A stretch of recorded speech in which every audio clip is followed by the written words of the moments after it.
Good morning, good morning, good morning to everyone. The Committee on Youth, Sports, Parks, and Recreation is hereby called to order. Madam Clerk, roll call, please. Senator Dwayne M. DeGraff. Dwayne M. DeGraff, present. Senator Alma Francis Heiliger. Senator Alma Francis Heiliger, absent. Senator Javon E. James Sr. Senator Javon E. James Sr., present. Senator Franklin D. Johnson. Senator Franklin D. Johnson, absent.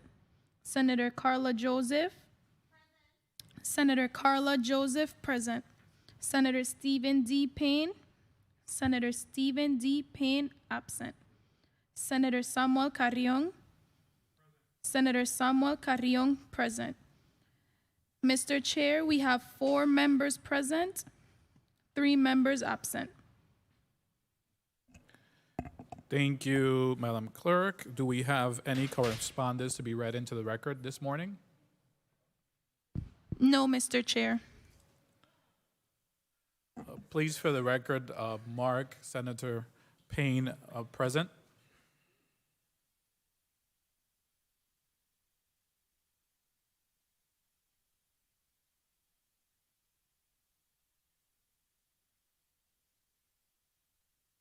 Can you please read today's agenda into the record?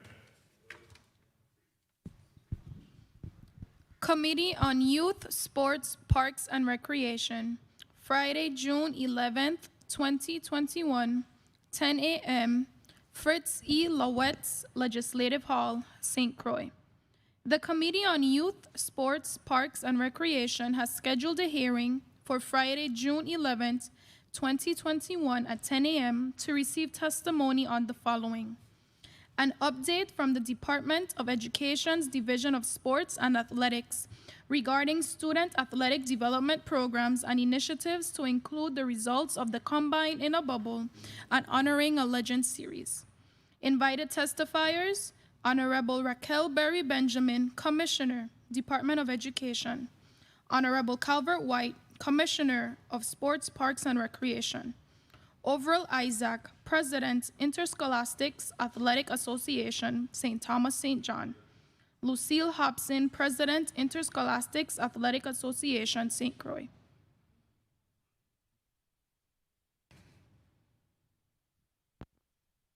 Thank you, Madam Clerk. Please mark Senator Alma Francis Heiliger present.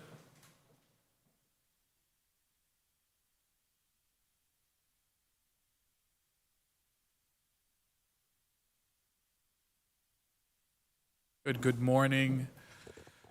Good morning once again, and welcome to my colleagues, testifiers, all that are tuned in today's committee hearing. First of all, let me start off by telling everyone that is listening that today there's presently a cleanup that is taking place in Frederiksted, the Virgin Islands Clean Street, in recognizing World Ocean Day. So there's a cleanup from the street to the reef cleanup, and it's today, Friday, June 11th, from 9 a.m. to 11 a.m. by the Frederiksted Fish Market. So I would like to urge everyone with a little time on their hands to please come out this morning and participate. It's up to all of us to keep our islands beautiful and protect our environment. So very important. So please, if you're free, give some time out. I wish I was there, but I had to be here doing the people's business in this committee hearing. I also would like to announce that the 34th legislature has reinstituted the Legislative Youth Council. Let me be specific. Legislative Youth Advisory Council. This body will be made up of 16 young Virgin Islanders, 4 senators, giving the youth of this territory not one but multiple seats at the table and an opportunity to weigh in on important issues. There will also be more information forthcoming, but any young person who is interested between the ages of 14 to 23 can learn more and apply today by visiting the legislature website at legvi.org. So we are encouraging our young people to participate and find out more information online. Also, today, the Committee on Youth, Sports, Parks, and Recreation primary goal is to receive an in-depth understanding of the operations within the athletic division of the Department of Education. It is extremely important for us to be cognizant of the successes and challenges facing the development of our student athletes and the work towards the development of thriving athletic programs in the Virgin Islands. We recognize the value of the athletics in the schools and the significance of it, and it cannot be overlooked. So the athletics have been credited with bringing people together, bridging gaps, and providing opportunities that may not have been available otherwise. So this is very important. Additionally, in having a strong athletic division in the territory, we can open doors for many of our talented young Virgin Islanders to attend top schools and universities throughout the nation through athletic scholarships. And while many see these opportunities as benefiting only young Virgin Islanders, it is much bigger than that. Not only are we lifting up and creating opportunities for Virgin Islander students, but we are also providing the overall portfolio of the territory and heightening our sports tourism industry. Every time one of our athletes is successful, we are all successful. We really need to focus on getting our athletics program back and running, and I trust there has been significant progress since our last hearing. I'm looking forward to a detailed, enlightening, and robust discussion this morning that should answer many of our questions and concerns that have been asked by various members of the community and also by my colleagues, and especially by students and parents. So at this time, we would like the testifiers to identify themselves. Let's start by the Department of Education. Good morning, Senator. This is Victor Sum III, the Acting Commissioner of Education, representing the Department of Education. Good morning, good morning. And with your team, can you identify who they have? And also they can, as you identify them, they can also check their mics. We could do a mic test. So with me this morning from the Division of Sports and Athletics, we have Director Kennard Kirby Callender. Good morning.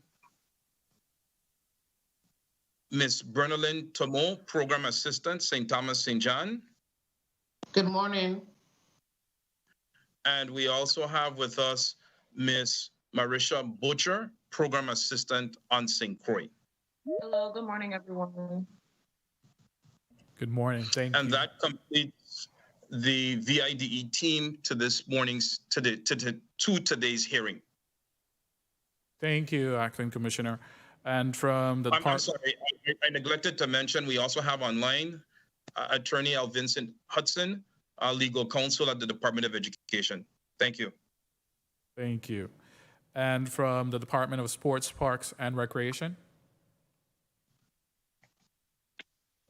Good morning, Renee Hansen, Assistant Commissioner, St. Croix District. Good morning, Assistant Commissioner Hansen. Good morning, Vincent Roberts, Assistant Commissioner, St. Thomas St. John District. Good morning, Mr. Roberts. Good. Coming loud and clear. And also from the Interscholastic Athletic Association.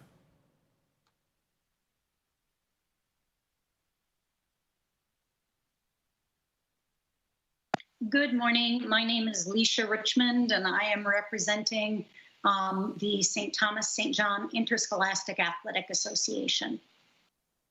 Good morning. Anyone else? Okay, I think that's it for today. Good morning, Senator Carrion. I'm sorry, I'm having problems with my camera. This is Lucille Hobson, President of the St. Croix Interscholastic Athletic Association. I was wondering I'm where you trying to were, work Ms. on the Hobson. camera. Good morning. Good morning, and thank you for being present, Ms. Hobson. All right, so I guess we can, before we begin, I also would like to introduce, sure. I would like to introduce my summer intern, Mr. Franklin Martes. Can you please stand? I would like to acknowledge him. And Mr. Martes is a sophomore at the University of the Virgin Islands who is majoring in marketing. And his favorite hobby when he's not doing school assignments is basketball. So Mr. Martes has been instrumental in assisting us in preparing for today's meeting, as he is passionate about athletics. Yeah, bring down your mask so that everybody could see your face. There we go. He has been instrumental in assisting us in preparing today's meeting. So thank you, Mr. Martes, for your assistance. And before we begin, Senator Payne, you are recognized for a point of privilege. Yes, good morning. Morning. Can we recognize Senators Payne, Mike? Good morning.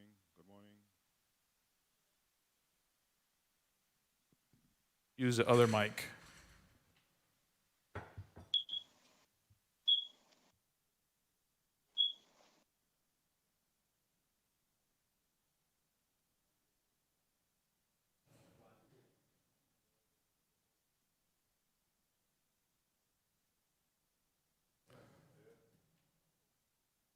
Let's take a 1-minute recess before we begin.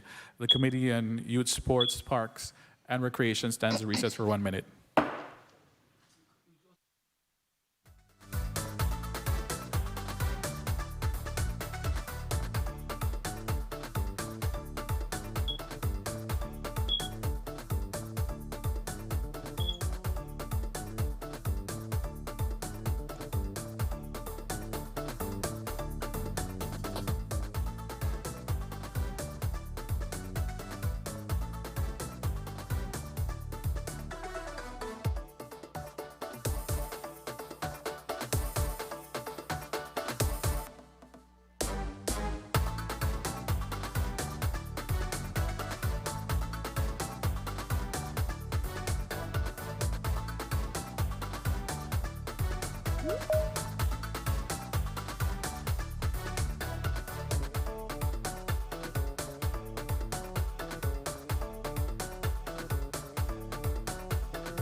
The Committee on Youth, Sports, Parks, and Recreation is back out of recess.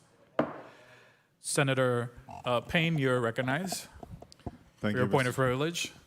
Thank you very much for the time, Mr. Chair. Good morning, colleagues. Good morning to the listening viewing audience. Good morning to the testifiers. I'd like to take it as a minute just to introduce my summer intern, Miss Imani Petros, aka Princess, a proud graduate of the St. Joseph Catholic School, who plans to attend UVI in the fall to major in English Studies. Welcome to your first summer employment, summer internship at the legislature. And I already advised my chief of staff, if you do well, and I'm sure you're gonna do well, we'll keep you on a part-time basis throughout your schooling. All right, so do well. All right, thank you very much for the time, Mr. Chair.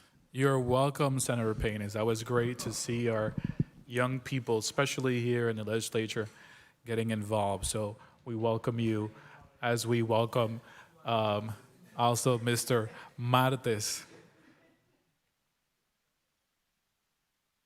Acting Commissioner Soames, you are recognized to begin with your testimony. Before you do, though, I would like to recognize Senator Franklin Johnson, and please mark Senator Johnson present. Acting Commissioner, you may begin with your testimony. Thank you, Senator. Good morning, Honorable Samuel Carrion, Chairman of the Committee on Youth, Sports, Parks, and Recreation, other committee members, other senators present, my colleagues, my endeared colleagues from the Department of Sports, Parks, and Recreation, our friends at the Interscholastic Athletic Association, and fellow Virgin Islanders. I am Victor Sum III, the Acting Commissioner of Education, appearing today on behalf of the Honorable Raquel Berry Benjamin, Commissioner of Education, to provide testimony on the Division of Sports and Athletics, student athletic development programs and initiatives to include the results of the Combine in a Bubble and honoring a legend tournament. Present with me today are Kennard Kirby Callender, the Director of the Division of Sports and Athletics, Ms. Bernalyn Tomo, Program Assistant, St. Thomas St. John, and Ms. Maricha Butcher, Program Assistant on St. Croix. Also present with us this morning is Attorney Al Vincent Hudson, the department's legal counsel. The Combine in a Bubble was the brainchild of the Department of Sports, Parks, and Recreation. The Virgin Islands Department of Education and the Department of Health partnered with the Department of Sports, Parks, and Recreation to sponsor and host the Combine on November 4th to the 11th, the 11th to the 18th, and the 18th to the 25th of 2020. It was designed to give upper level 11th and 12th grade student athletes an opportunity to train in a safe and healthy environment in the midst of the COVID-19 pandemic. Also, the Combine served to introduce student athletes to video profiles for college and university recruiters and provide information on college and NCAA eligibility requirements. The process of creating the Combine in a Bubble entailed several phases to include venue selection. Student athletes had to train in a safe environment because of the COVID-19 pandemic. All participants, to include the student athletes, coaches and trainers, and administrative personnel, were sequestered in one place referred to as the bubble. The University of the Virgin Islands was selected as the bubble for two reasons. The university had all of the items needed for the Combine in a Bubble with one exception. Those items were residence halls, a gymnasium and fitness center on the St. Thomas campus, and cafeterias. Baseball was conducted at the DC Cannigator Ballpark on St. Croix.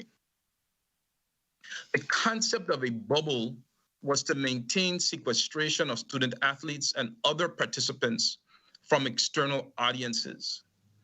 As classes at the university were being conducted virtually, the campuses on St. Croix and St. Thomas were almost deserted, thus providing an ideal location where the participants would have no interactions with individuals who were not associated with the bubble.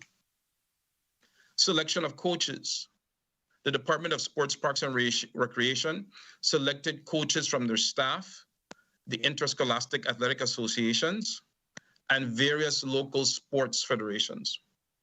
In addition, coaches were required to remain at the selected venue for the duration of the training. Selection of student athletes. Student athletes were selected by the coaches, physical education department chairpersons, and teachers based on the students' past performances in various leagues and those with the potential to acquire athletic scholarships. After student athletes were selected, the Division of Sports and Athletics checked students' grade point averages, or GPA. All student athletes were required to have a minimum GPA of 70% in order to be eligible. Student athletes were selected for sports as depicted in Table 1A. Those sports being boys basketball, of which there were a total of 15 participants, boys baseball, for which there was a total of 19 participants, girls basketball with a total of 9 participants, girls softball with a total of 14 participants, and co-ed volleyball with a total of 21 participants. This brings the total number of student athlete participants in the combine in a bubble to 78 students. Logistics. The university provided the room accommodations. Sports, Parks, and Recreation led the organizational process, scheduling, the overall coordination of the combine, and handled ground transportation and meal collection and distribution.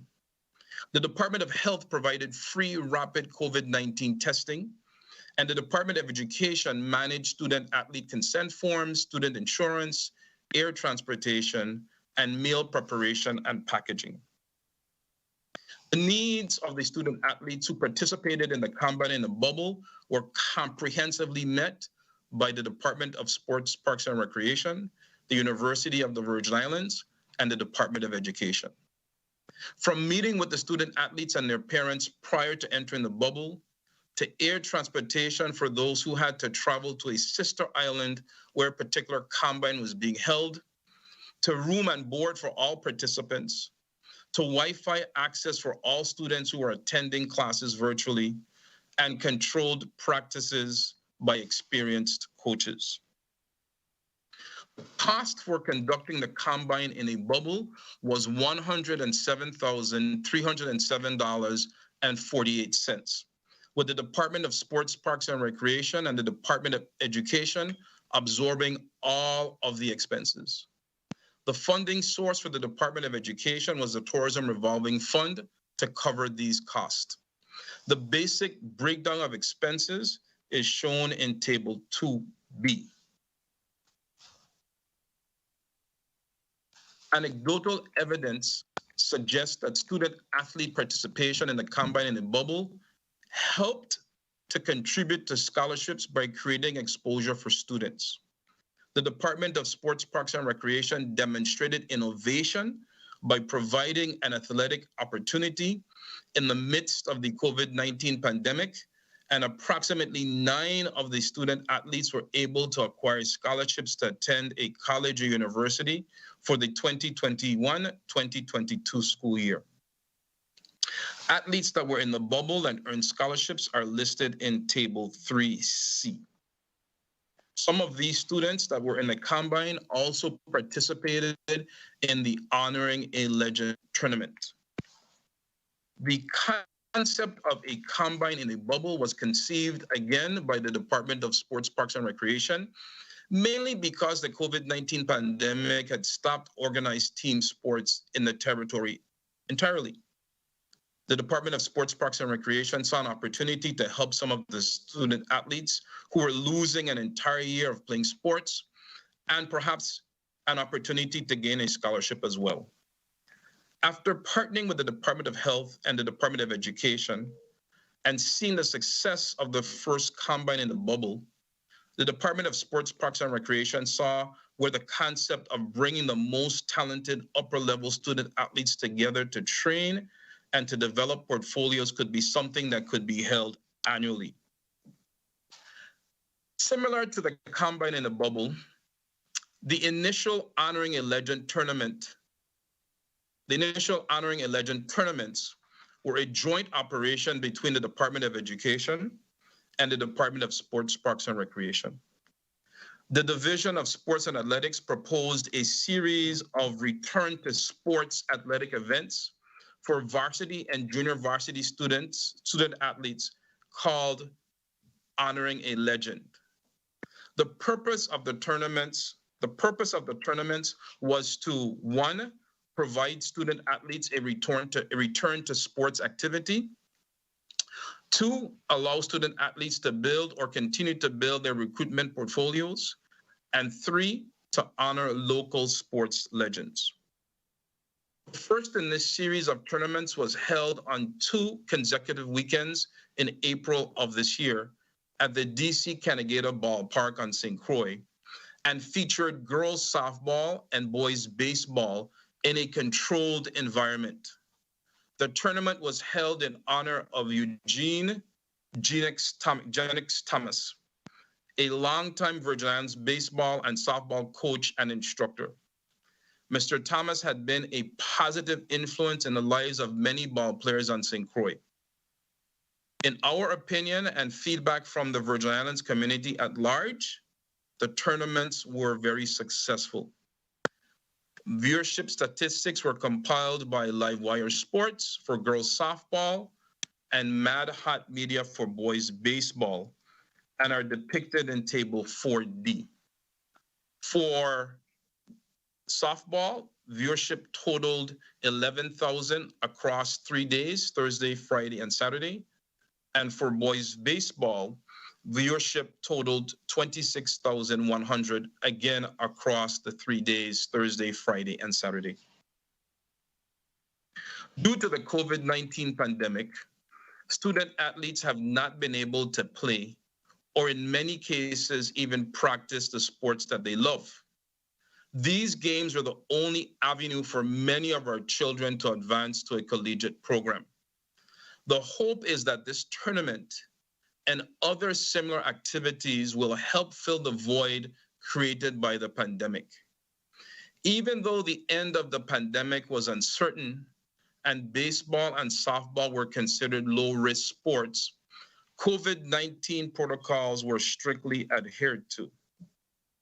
To help minimize the risk associated with COVID-19, all participants were tested by the Department of Health 1 or 2 days prior to participation, and then situated in a controlled environment for the duration of the tournament.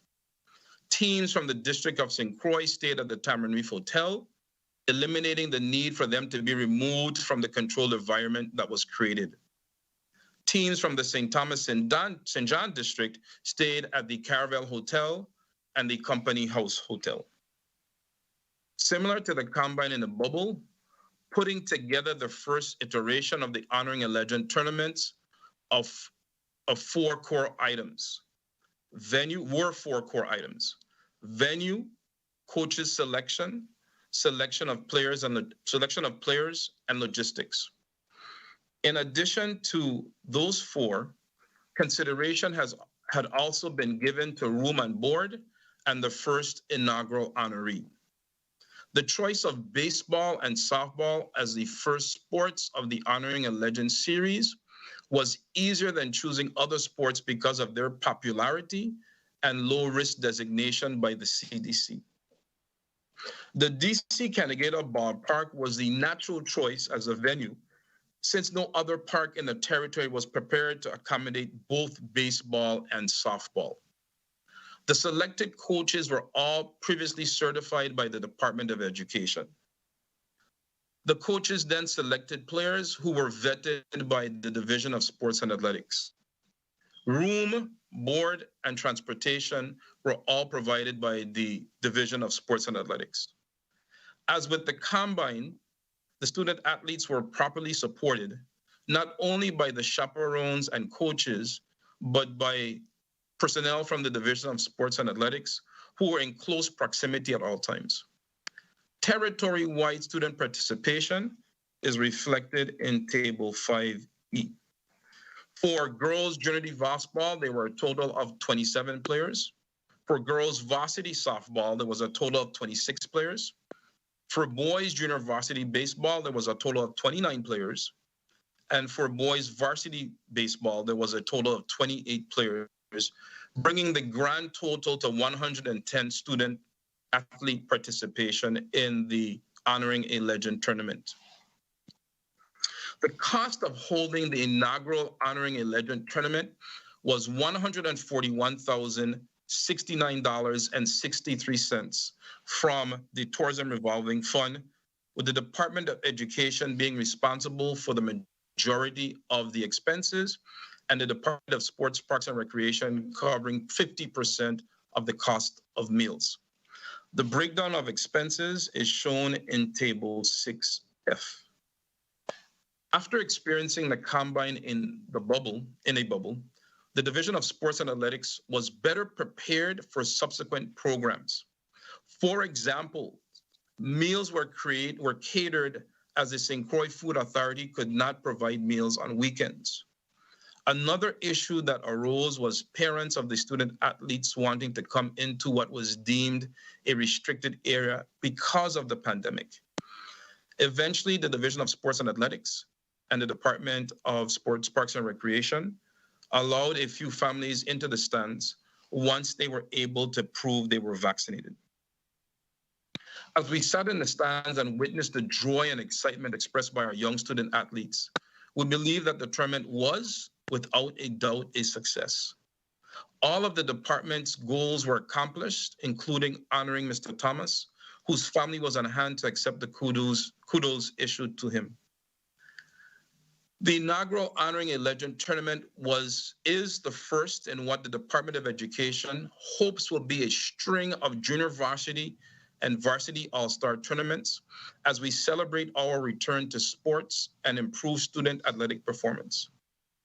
Other planned tournaments for the remainder of calendar year 2021 tentatively include track and field cross country for August of 2021, flag and tackle football pending approval of the Department of Health for September 2021, soccer in December 2021 and January 2022, co-ed volleyball in October of 2021, and co-ed basketball in November of 2021. In order to ensure that the Division of Sports and Athletics continues to provide programming for student athletes, coaches, and other school personnel, Table 7G depicts what is currently implemented or will be implemented in the 2021 school year. The first program is the Coaches Certification Program, or CCP1. This program is described as school coaches having to complete a biannual online certification exam administered by the National Federation of State High School Associations to qualify on a variety of courses to include the fundamentals of coaching, first aid, and courses on concussion. This program is fully implemented by the Division of Sports and Athletics. The next program is Coaches Certification Program, CCP2. The purpose of this program is to ensure the next generation of school coaches are equipped with the knowledge and skills necessary to coach student athletes. Coach trainers will teach up-and-coming coaches the fundamentals and advanced principles of coaching. This program is in the planning stages, and partial coach trainers have been identified. The following program is Students as Game Officials, or SAGO. This program will teach and mentor sports-minded students who do not necessarily wish to be student athletes about sports-related professions such as umpiring or refereeing, sports agents, physical therapy, team management, statistician, videographer, etc. This is currently in the planning stage. We're excited about the student athlete roadmap to college. The Division of Sports and Athletics has developed an outreach program where we will physically go to meet with students, parents, guidance counselors, and a planning guide to inform and assist high school student athletes, their parents, their coaches, guidance counselors, and school administrators about the college admissions and the NCAA eligibility process. This program is in the final planning stages. Next program being developed is the Sports Equipment Inventory Management System. This will begin initially as a digital document to keep an accurate count and condition of schools' interscholastic sports equipment. As the school year starts, it will be, as I indicated, a digital document. At the same time, we are working on an online process for this program. The planning stages have been completed. Training and full implementation of this program will be at the start of the 2021-2022 school year. The student athlete tracking system, as you know, the department uses PowerSchool, which is a student management information system. Student athletes will be identified into PowerSchool under a special programs function. This currently exists at the department. There is no comprehensive statistical database for our student athletes. However, the Division of Sports and Athletics will integrate technology into sports programs by utilizing sophisticated software such as cybersports to collect statistics for baseball, basketball, softball, football, and soccer. Funding for this software is being pursued via the American Rescue Plan and/or a special legislative grant.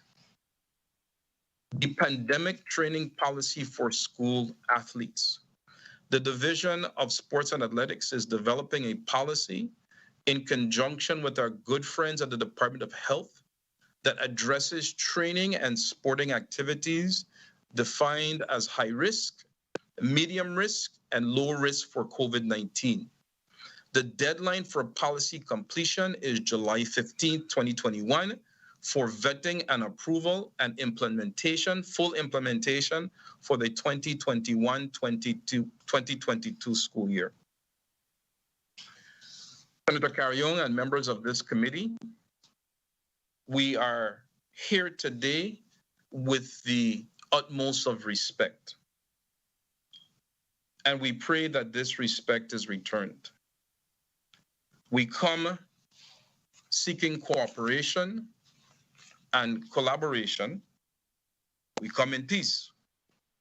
We come to listen, to actively listen to your questions and concerns, and to act. We come to share, to learn, and improve. In closing, the Virgin Islands Department of Education, Division of Sports and Athletics, was pleased to have been a partner with sister agencies to afford our student athletes game time in the Combine in the Bubble and the Honoring a Legend tournament as the territory continues to respond to the COVID-19 pandemic. The department's intent is to provide other opportunities for our student athletes during the 2021-2022 school year, given that all is well from a health perspective. It is a new day for education worldwide.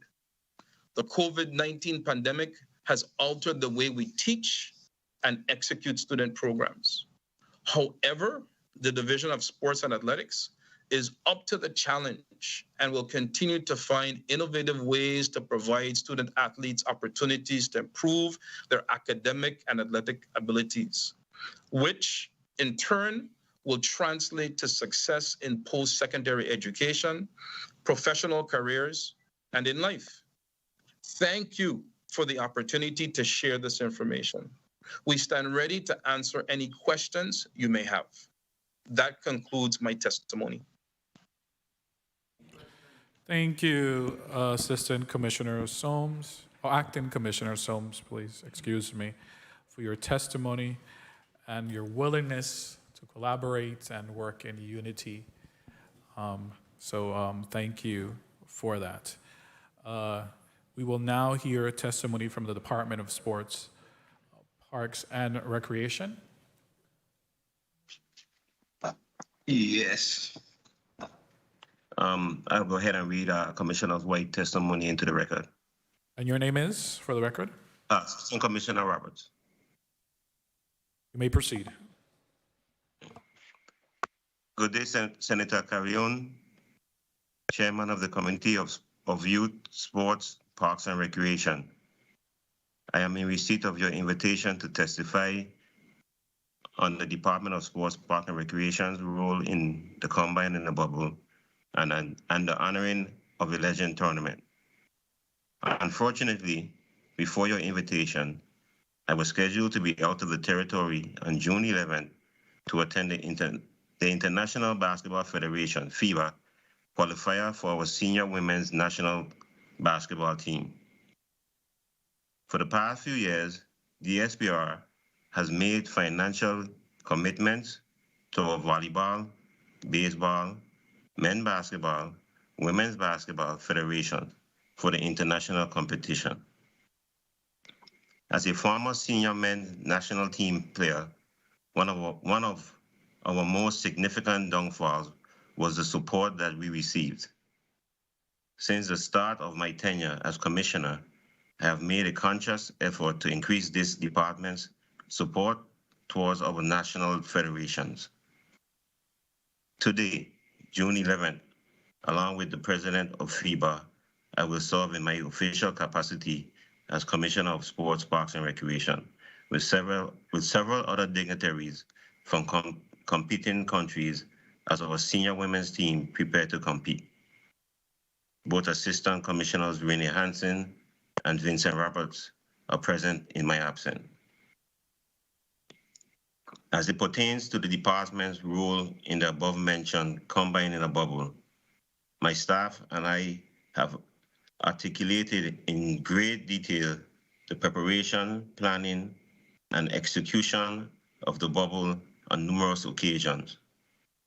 On November 30th, 2020, I testified before the 33rd Legislature and explained that both Assistant Commissioners Hansen and Roberts came together and brainstormed ideas to help our student athletes.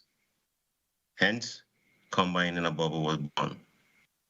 The concept Combine in a Bubble was a well put together plan that included Department of Sports, Park and Recreation, the VI, Department of Education, the Department of Health, and the University of the Virgin Islands. The idea would take elite athletes from various sports and put them in a bubble where they were trained in their respective sport. Initially, the department wanted this initiative to include 10th, 11th, and 12th grade students for 2 weeks. After consulting with our health professionals, they suggested limiting the grades to 11th and 12th and reducing the length of time to just 1 week. The program would house student athletes at St. Thomas and St. Croix University of the Virgin Islands campuses. DOH conducted drive-through testing for our students 2 days before students enter the bubble. Once in the bubble, we require students to log into the scheduled classes from 8 a.m. to 3 p.m. Students were allowed an hour to complete homework assignments. Our coaches held training drills, workouts, and scrimmages from 4 p.m. to 7 p.m. Although we recognize our athlete skills, they are students first. So we included an informational component to the event. We engaged professional individuals to educate our athletes on topics like the clearinghouse, the application process, the importance of SAT and ACT scores, financial aid, and explain Pell Grant assistance. I consider this a one-stop shop in preparing our student athletes for the next step in life, the possibility of an athletic scholarship. The department hopes to create player profiles for each athlete. However, after compiling the footage for the 5 days, there was not enough individual footage for every player. The footage we did receive is an introduction to a player profile. Breakfast, lunch, and dinner were provided for our athletes. Breakfast and lunch supplied by the IDE school lunch program, while dinner was provided by a hired caterer paid by DSPR. Roughly 90% of the trainers were highly qualified individuals in their respective sport whom I work for the Department of Sports, Park and Recreation. We were able to serve a total of 78 student athletes in the combine. On February 24, 2021, I once again testified before this committee on the combine success and placed on the record that 4 players had received athletic scholarships, a number that has now grown to 8. The planning and execution that made the combine a reality was extensive and thorough. The Honoring a Legend tournament was a VIDE and DSPR collaboration, with VIDE as the lead agency. DSPR was in charge of officiating and scoring the games.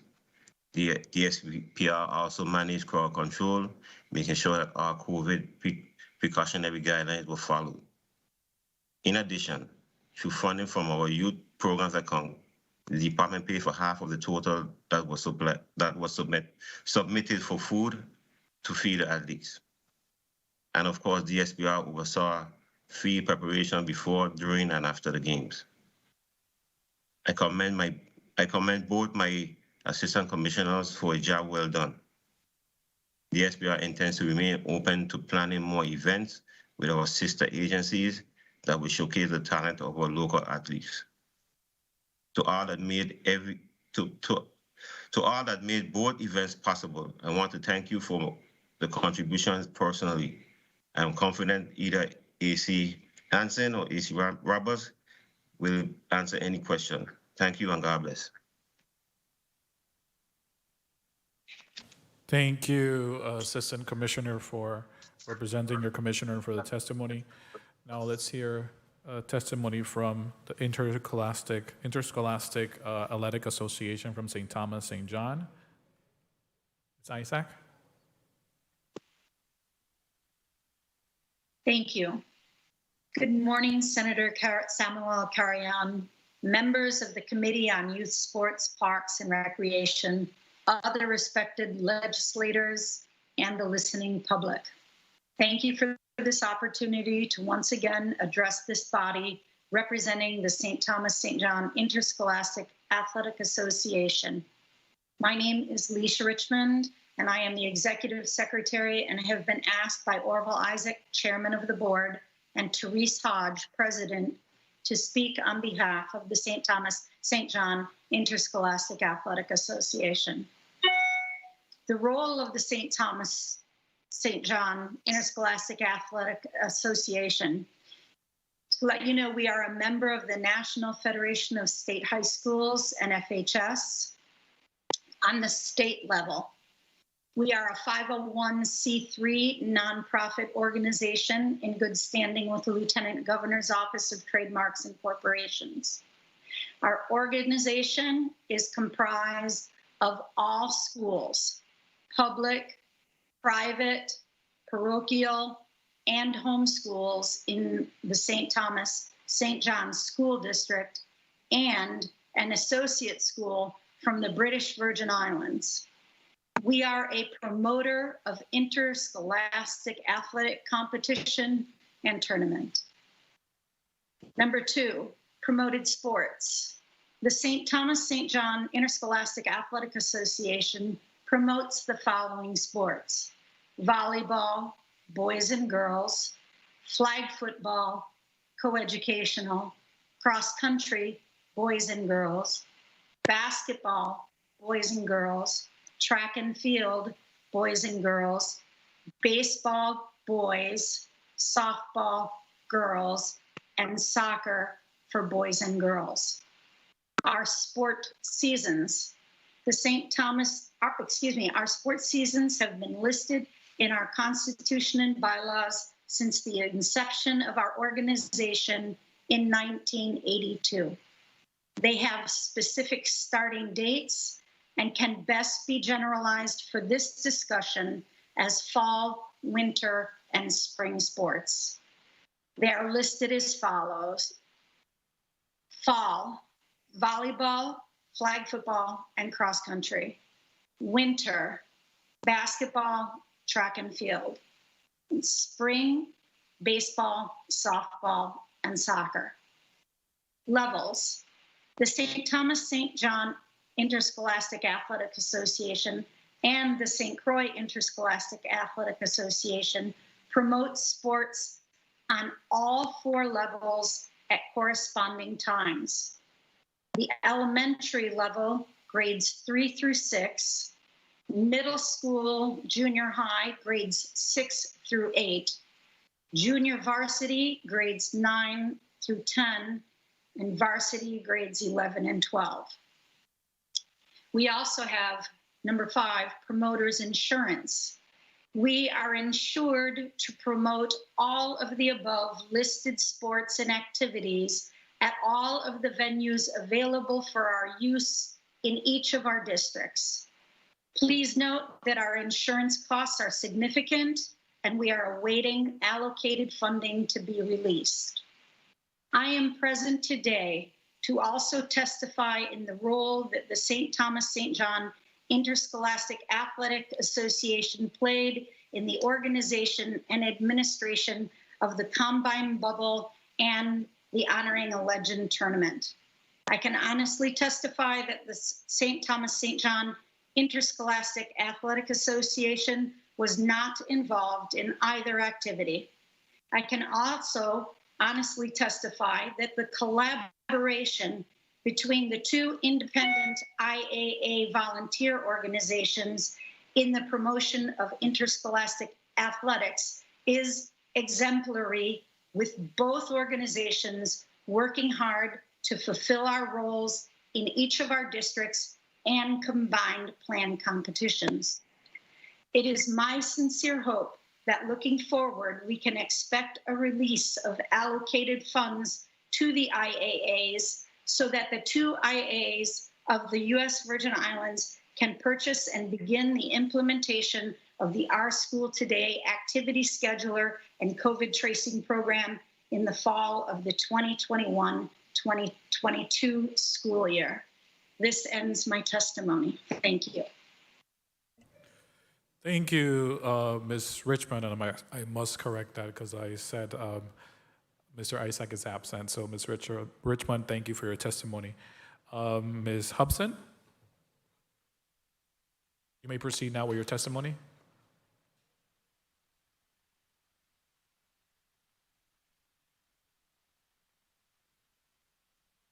You're on mute, Ms. Hobson. Sorry. There I'm you sorry. go. Good morning, Honorable Senator Samuel Carrion and other distinguished members of the Committee on Youth, Sports, Park and Recreation, members of the 34th Legislature, fellow testifiers, and our listening and viewing audience. My name is Lucille Hobson, President of the St. Croix Interscholastic Athletic Association, and I'm very appreciative of the opportunity to testify on behalf of the St. Croix Interscholastic Association regarding our role in the Combine Bubble and Honoring a Legend tournament. The SCIAA is a voluntary organization composed of 2,000 plus athletes from approximately 20 public, private, parochial, and homeschool. It strives to promote good sportsmanship and a cooperative spirit among its member schools. It endeavors to maintain high standards so that each student athlete competing in each school has the same benefits. In the field of athletics, its interest is the safety of the participants. It is on this principle that its athletic rules are based. The SCIA operates on the Constitution and bylaws, which outlines the scope and purpose of the association.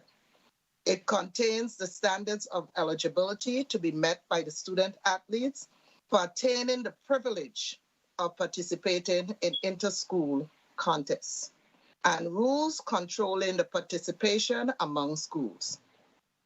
By adoption of the Constitution and bylaws through its membership, member schools have by their initiative acted to operate and discipline their interscholastic activities and contests. Schools are divided in classifications according to grade levels so that schools will have an opportunity to compete for honors among other schools of their own level.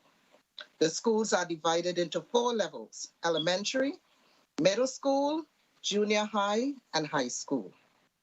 The SCIAA provides services to its member schools in the organization and administration of district and territorial events in the following: boys, baseball, basketball, cross country, flag football, golf, tennis, track, soccer, which is co-ed, and volleyball. Girls, basketball, cheerleading, cross country, golf, netball, soccer, softball, tennis, track, and volleyball. The SCIAA sets standards for the registration, training, and evaluation of officials in all competitive activities. Rule books are distributed and rule clinics for coaches and officials are held throughout the district by SCIAA-trained instructors. The SCIAA is a member of the National Federation of State High School Association, an organization of state high school associations united to solve problems common to such organizations and to secure the benefit of cooperative research and action. In regard to our role in the Combined Bubble and Honoring a Legend tournament, the St. Croix Interscholastic Association was asked by the Department of Sports, Park and Recreation to assist in identifying seniors and juniors who would benefit from their participation in the Combined Bubble. In addition, we assisted by providing airline tickets for some private school athletes and several 2020 graduates who were affected by the COVID-19 due to the fact that the Department of Education was only providing tickets for the public school athletes. The SCIA was not involved in any collaboration with the Department of Education pertaining to the Honoring a Legend tournament. It is evident from my testimony that interscholastic sports is alive and well in the territory. Sports are critical to the development of sound mind and bodies, and it is imperative for the Department of Education, the Department of Sports, Park and Recreation, and the St. Croix Interscholastic Associations to work in unison to provide positive outlets for our youth. Thank you for this opportunity to represent the St. Croix Interscholastic Athletic Association.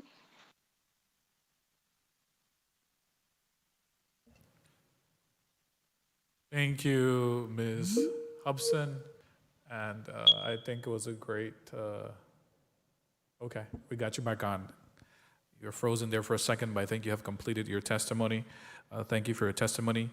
Now, colleagues, we will go into a 7-minute round of questioning. We will begin with Senator Carla Joseph. You recognize Senator Joseph for your 7 minutes.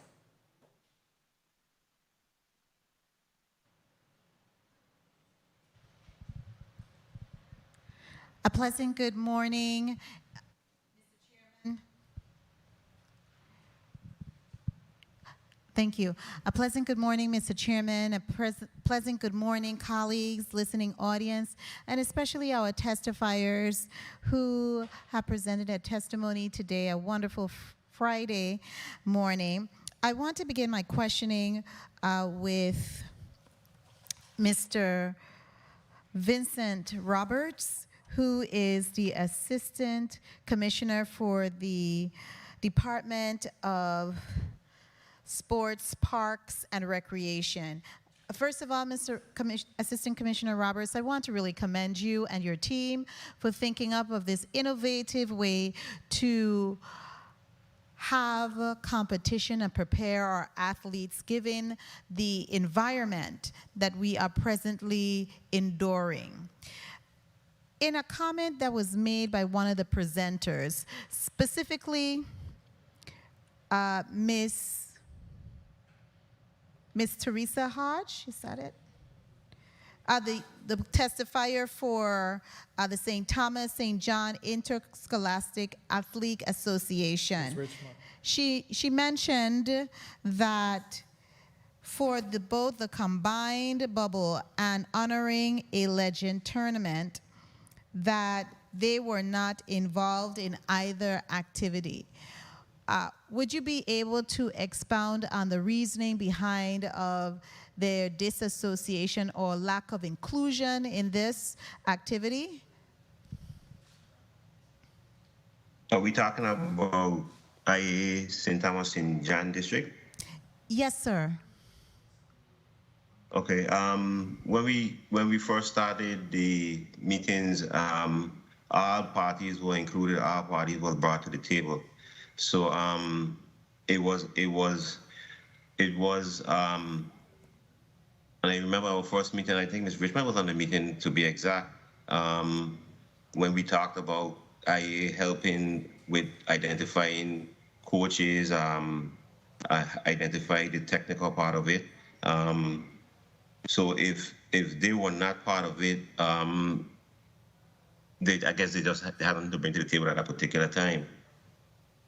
Okay, and so you did invite them to the table, and they were definitely invited along with Ms. Hobson, and we, like I said from the beginning, the process was a fast-moving process because we basically put all this together, the whole combine, in less than 6 weeks.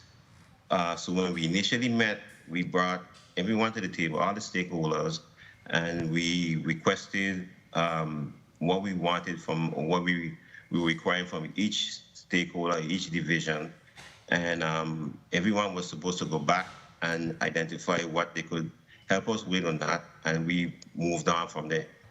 okay, so the question then would be to Ms. Leisha Richard, who testified. Ms. Richmond, what was the disconnect? Why you are making a statement in your testimony that your association, which is a 501c3, was not involved in both the combined bubble as well as honoring a legend?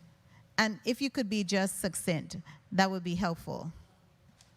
Absolutely. Thank you for this opportunity. Yes, we were involved in a meeting that was the first meeting, but beyond that, the IAA was not included in any other meetings that went beyond that. Individuals were asked for participants, but not the IAA as a whole. So they reached out to individuals and spoke to them, which but not the IAA as a whole. Okay. And the coaches, the IAA does not have any coaches. All of the coaches come from the member schools. So I just thought I'd also clarify that. Okay. Thank you. Thank you for the opportunity. For the clarification, if you were at the table at the inception, how is it that you didn't reach back out to the Department of Sports and Recreation? You don't have to answer that right now, and I don't need to have an answer because it seems like there's a disconnect. In communication, it's not just a one-way street. It is a two-way street. It goes back and forth. Now, let me switch my questioning to the Assistant Commissioner who came in peace, Mr. Victor Sohm. How are you doing today, Mr. Sohm? Good morning, Senator Joseph. I am well, thank you. Wonderful. So I am a peaceful person as well, as I'm sure you know. I wanted to ask Very you much so. some questions relative to your testimony. I am focused on page 4 of your testimony, and specifically, if you could provide us what is driving up the cost for air travel. What type of air travel were we using that caused us to spend $12,000 in air travel? In consideration that I'm presuming that the total of persons was 78, and you may have had how many inter-island, did you have inter-island competitions that it warranted travel between St. Thomas and St. John District to St. Croix District and vice versa? So thank you for the question, Senator. It's very much appreciated. The Department of Education generally uses Seaborne Airlines.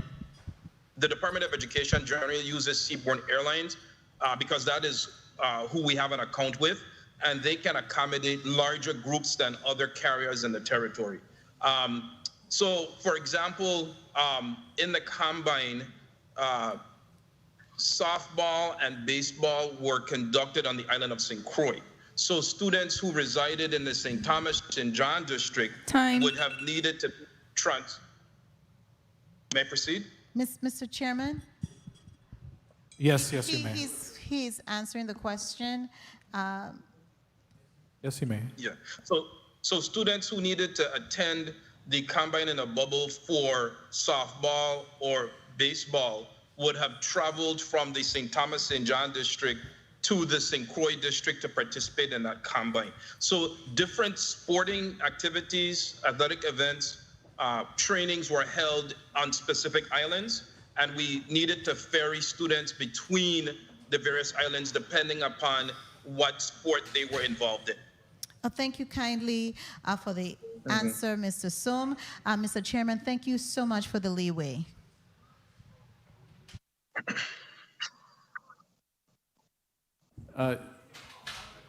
You have a follow-up?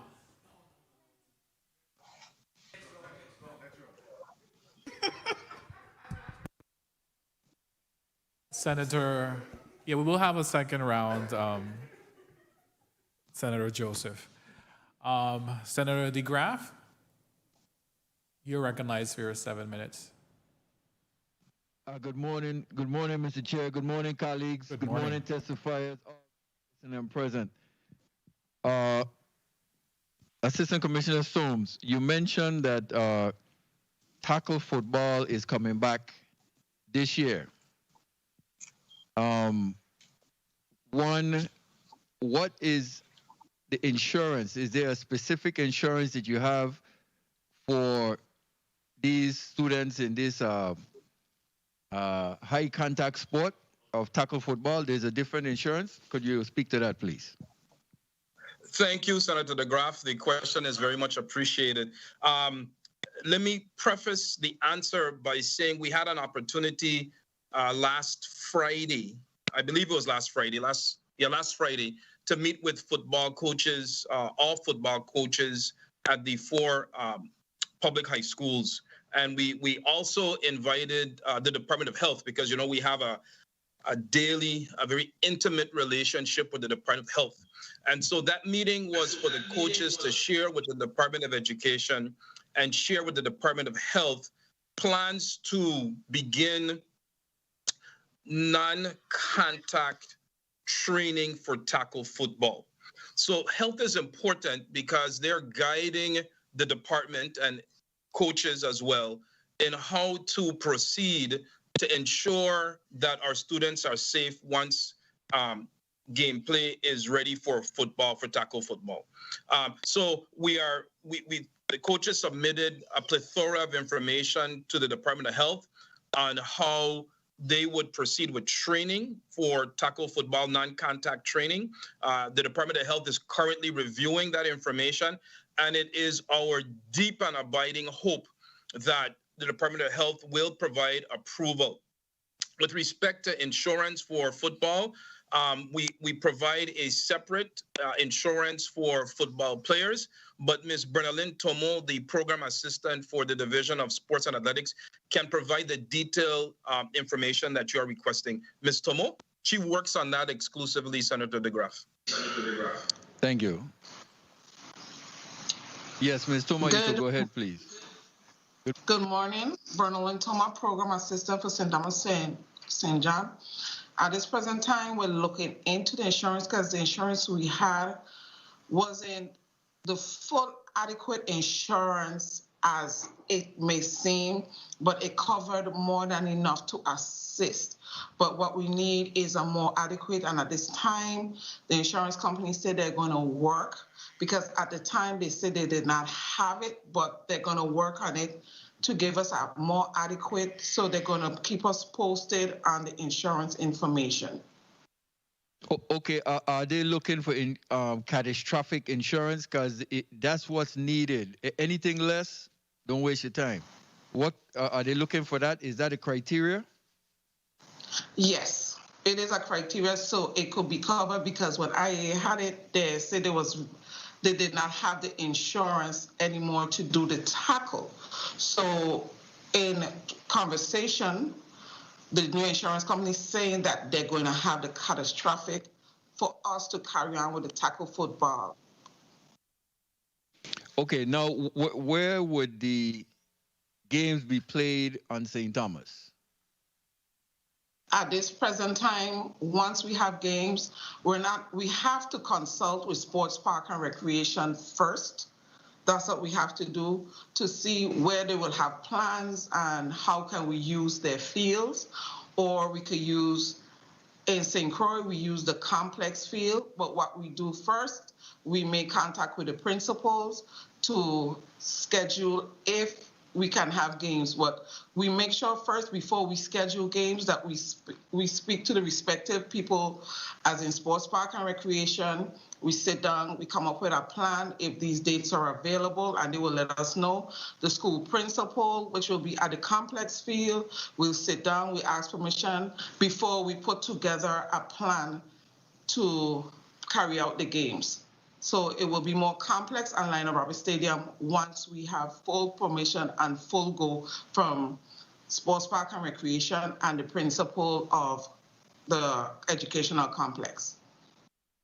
Right now, we are in June 2021. Assistant Commissioner Soames mentioned tackle football will begin in September 2021. So therefore, what process has been done thus far? We haven't made contact as yet with these areas, these personnel? Yes, we've made contact with the football coaches. We met with them last week, Friday. We are awaiting on health for approval for non-contact training. And then once we get approval from health, the ball should begin rolling to schedule locations for the possibility of tackle football games. Commissioner Soames, do we have equipment, the helmets in particular, and in regards to COVID-19, helmets that could be placed with face shields on them as a deterrent also to help out the COVID-19 situation? Is there funding for equipment? Not the old equipment that they have. 1 minute. New equipment. I am pleased to announce, Senator, that the districts, because the schools provide equipment for football players, the St. Croix district has identified equipment for all sports, and they are now soliciting vendor quotations. The St. Thomas district will also be following suit. So we expect that by the time school commences and the Department of Health is able to grant approval, that the necessary 30 equipment seconds. To address COVID concerns will be available. And where will all of these equipment be stored? Since we went to the makeshift school with the trailers and stuff, where would be a storage facility for all of the equipment for the territory? That equipment would be stored at the individual schools, sir. They won't be centrally stored because that would be terribly inconvenient. It would be. May I proceed? Yes, Mr. Chair? you may proceed. Sure. That would be stored at the individual schools. I don't know if Director Calendar has any further information, but it is my belief that it should be stored at the individual schools for practice purpose and game purposes. Director Calendar? If I may, Mr. Chair, just to wrap up, could leave Mr. Calendar answer and then have one final question? You may wrap up. Okay. Okay, good morning. No, AC Sub, what you said is correct. Based on my knowledge, they will be stored in the individual schools, and each team, each section will have their own place to store it. I know right now with the schools being in such a disarray, it might be difficult to find an actual storage location, but it still would be on the schools to find it so that it can be stored in a safe location. Okay, I thank you for that. I would just like to make mention, please, that before you speak, state your name for the record so that a stenographer could know who is speaking. All right, your title. Mr. DeGraff, you make Senator DeGraff, you make wrap up. Yes. Well, thank you for the time, Mr. Chair. Thank you for the time. Senator Saru, you're recognized for your point of inquiry.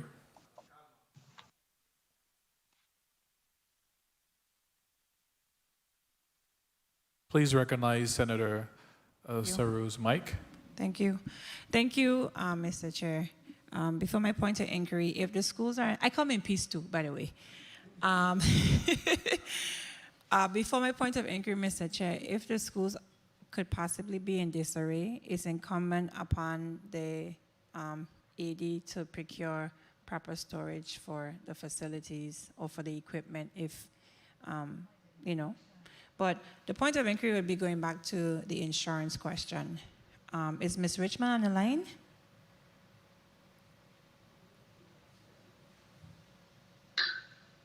Yes, I'm here. Okay. Mr. Chair and colleagues, I don't think that the appropriate answer was given insofar as insurance for specifically tackle football, and we've been blessed over the years not to have any catastrophic injuries that will place us in a precarious position. But if you can expound on what insurance is for football, because I think it's misleading to have the public thinking that paying that additional insurance suffices, especially in a sport like football.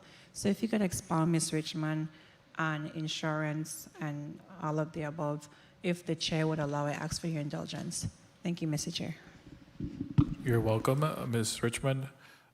You may proceed, and I failed to recognize Senator Janelle Saru as non-committee member present, so for the record, you may proceed, Ms. Richmond.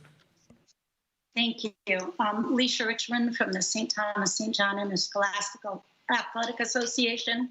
I've been involved with the insurance process for the interscholastic athletic associations for many years now.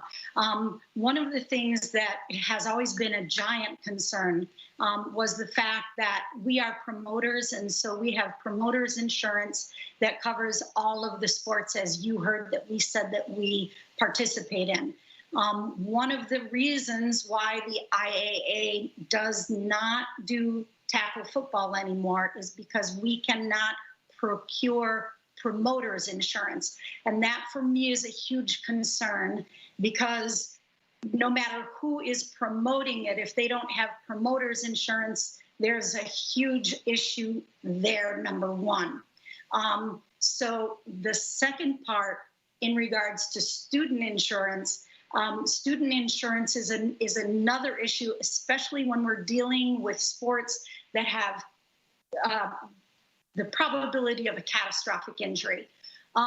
One of the things that I can tell you is from working with the athletic insurance, I have been working with the National Federation of High School Sport athletics. And so with them, they use a company called Dissinger and Reed. And Dissinger and Reed is the company that insures all of the 50 states on the state level for all of their sports and athletics. So they've been in this business a long time.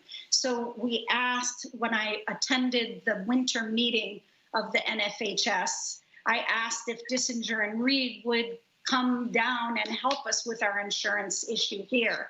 And they were, Mr. Reed was very definite in the fact that he would like to come down and help us. And he would, like to get us going so that we could do, tackle football again.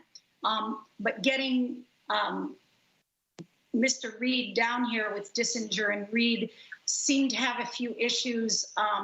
They contacted the Lieutenant Governor's office, and they were informed that they would only be able to do the promoter's insurance for the St. Thomas St. John Interscholastic Athletic Association.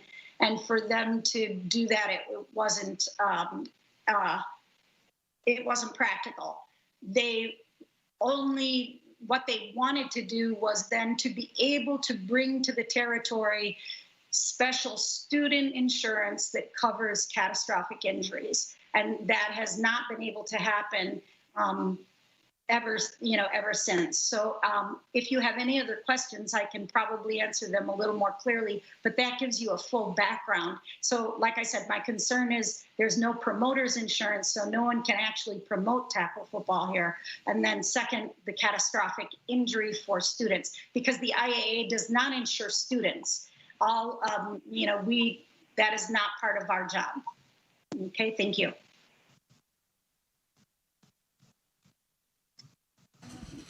Thank you. And I think it would, Mr. Chair, a concerted effort should be made between all of the entities, because we're playing sports without the appropriate coverage for our student athletes. And that has always been a concern. I think the time has come to thoroughly address that. Thank you.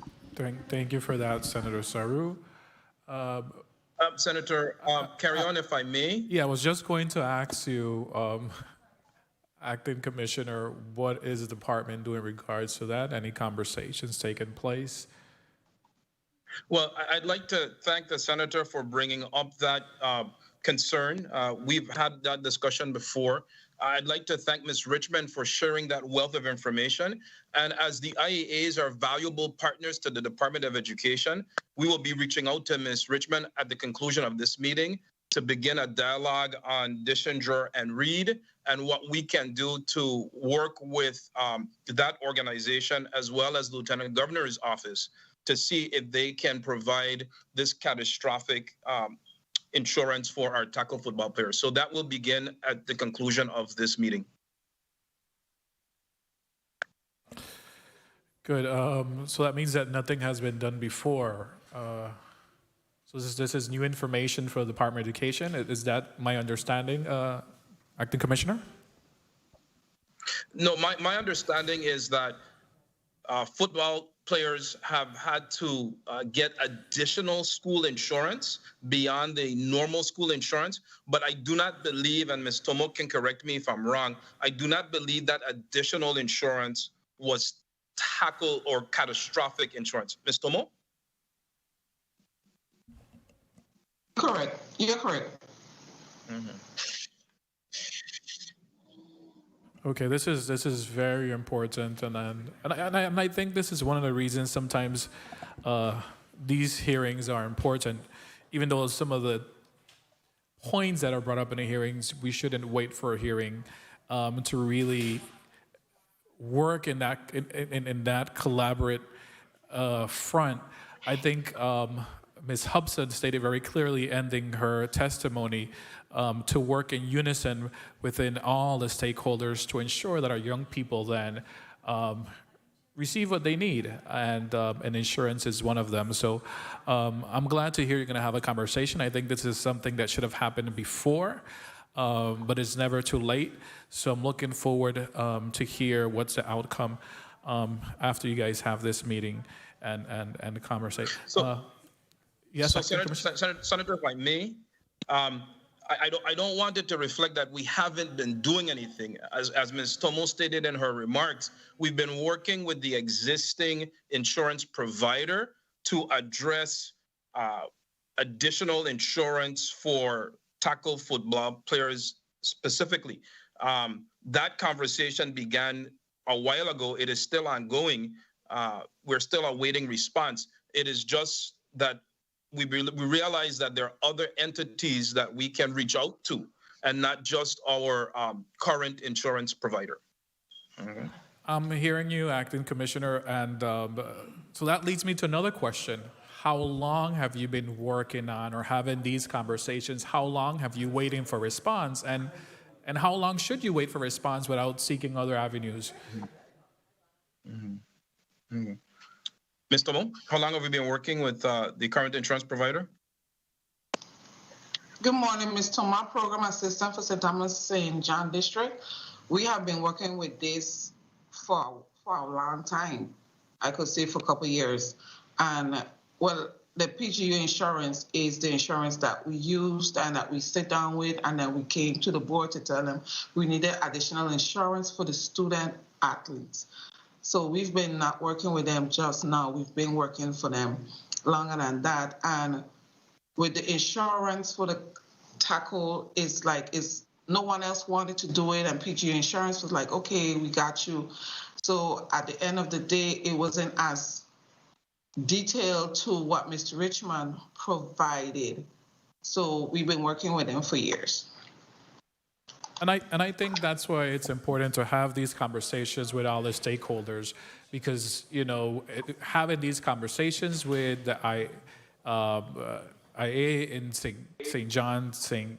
Thomas District allows you then to have a clear understanding of what it's need. We cannot work isolated, and I hope that this issue is resolved quickly and so that our students can be properly insured as they move into different fields of sports and athletic.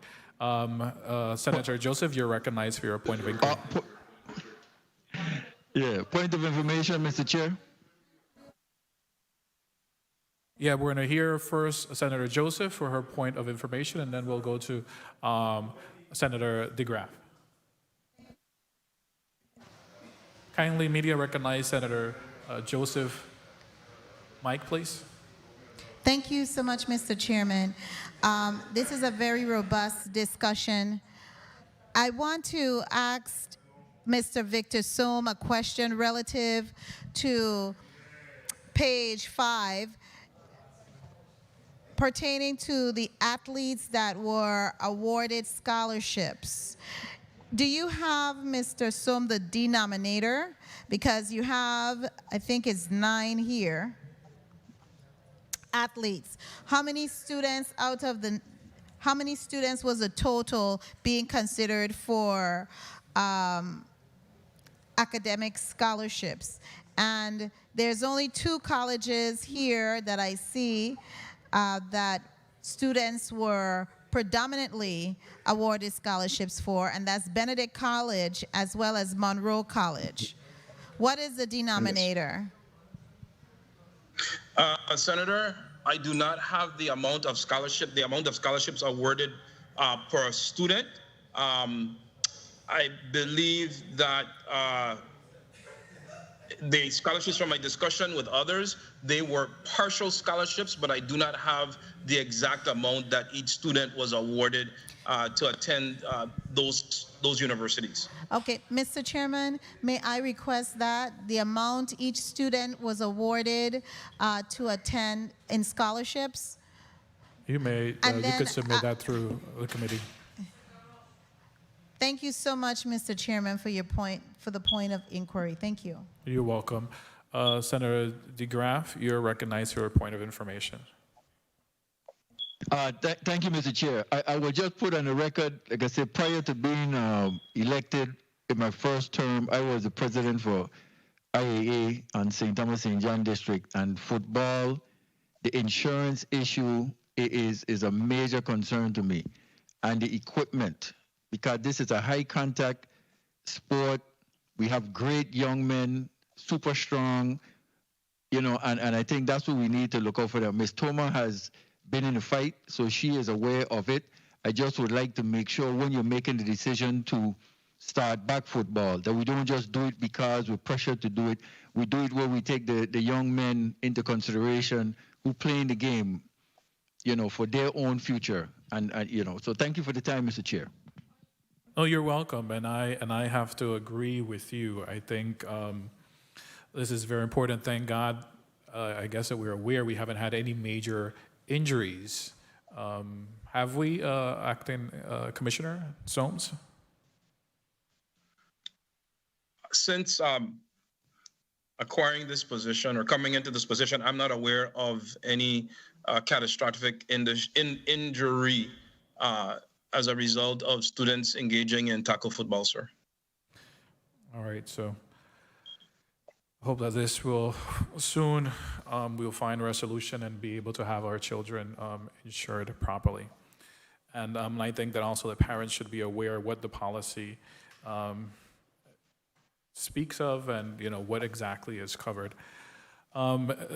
Speaking in the same topic of insurance, Ms. Richmond, you said in your testimony, you spoke about allocating the necessary funds because the high cost of insurance. So you also mentioned that. Are you still waiting some funds according to your testimony?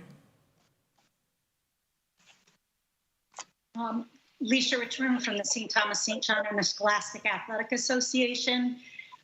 Yes, Senator Carrion, we are still waiting for allocations of the monies that were allocated to us in the last budget that was approved. I don't have the number of that bill in front of me right now, but we have not been able to receive any of those funds for our insurance for both of the St. Thomas St. John Interscholastic Athletic Association or the St. Croix Interscholastic Athletic Association, and also the funding in order for us to put in place the Our School Today program, which is the activity schedule and COVID tracer, which will help everyone in sporting and athletics. Thank you.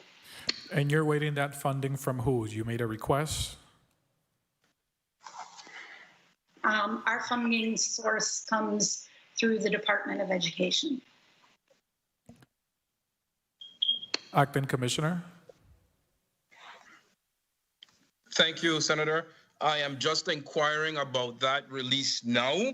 I know that the department releases funds on a monthly basis internally, but I am getting that information and I should have it to you very, very shortly on the status of the release of funds to the IAAs. Point of information, Senator Saru. Thank you, Mr. Chair. Act 8365 is a budget bill, and that is where the funding for inter-island travel and for both IAAs were, and Ms. Richmond and Ms. Hobson and the Department of Education and OMB were all copied following the passing of the budget last fiscal year, indicating the act number, the section of the bill, and the amount that was to be released to IAA. And to date, those funds have not been released and we're entering the fourth quarter. So Education was sent a letter twice on releasing those funds to IAA. So, we have to do better. Thank you, Mr. Chair. Thank you, Senator Saru, and that is correct. And the amount that was appropriated for the IAA athletic programs was $100,000 to be divided equally among both districts. And that's just one, and also there was 125 that was provided to the Department of Education for interscholastic sports. So there are some funds there that need to be paid out. Assistant Acting Commissioner Soames. I'll await your response later as you inquire and receive information from your staff. Yes, sir. Senator Javon James, you are recognized for your 7 minutes. Good morning to the people of the U.S. Virgin Islands. Good morning, testifiers. My question to the acting commissioner. So right now, the Committee on Finance is going through the budget hearings and what have you. Can you speak to any recommendations and conversations regarding the FY 2022 budget when it comes to sports in the territory and making sure that this time around, since we had a pause on sports during COVID-19 during the FY 2021 budget, and how we would do better this time around with the additional funding and the recommendations being made to this budget? Can you speak to those conversations? Thank you, Senator, for the question. I would ask that in the upcoming budget that the initiatives and programs that the DSA, the Division of Sports and Athletics, is pursuing, the CCP2, the coaches certification, coach trainer program, the sports inventory management system, the student athlete roadmap to college, and all of those programs and initiatives being pursued by the Division of Sports and Athletics be funded through the upcoming budget if they're not funded through the American Rescue Plan, which is essentially CARES Act 3. Understood. But as far as additional funding, because I know we're going to address that during the budget hearings, but I just want to make sure that this time around, when we proceed in the FY 2022 year budget, that we have additional funding, and if you guys are making recommendations. Because we have the VI Sports Commission that is mandated by the Virgin Islands Code. We have the Department of Sports, Parks and Recreation. We have the Department of Education, who has a division that speaks specifically to sports, which is the athletic director. And I want to make sure that we are having these conversations to make sure that we meet the mandates and we have the funding to back it up. Because the last time we had some hearing, somebody told me, oh, we don't have funding. So I don't want to hear any excuse this time around. So that is why I'm asking the question regarding funding. I understand. I get it. So again, all of those programs and initiatives, additional staffing for the Division of Sports and Athletics, if they're not requested in the general fund budget, they certainly are being requested in the American Rescue Plan that is being available to the department. Understood. And I know that based on the Virgin Islands Code, some of the EDC companies, they have an obligation to give back to certain organizations and what have you. Do you have conversations with some of the EDC companies as far as being able to help our sports in the territory and be able to give back?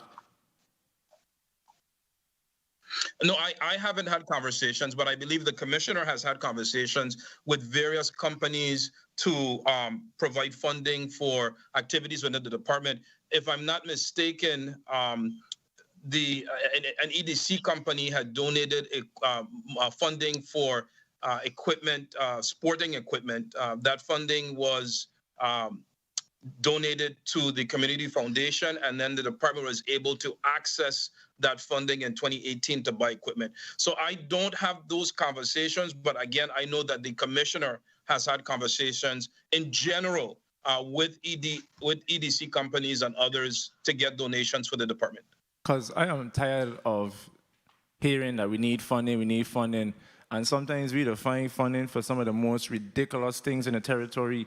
And I'm happy to know that out of the bubble program, I think you mentioned, that several individuals were able to get a scholarship. And I want people to really understand the importance of sports. It's more than just kicking or hitting a ball.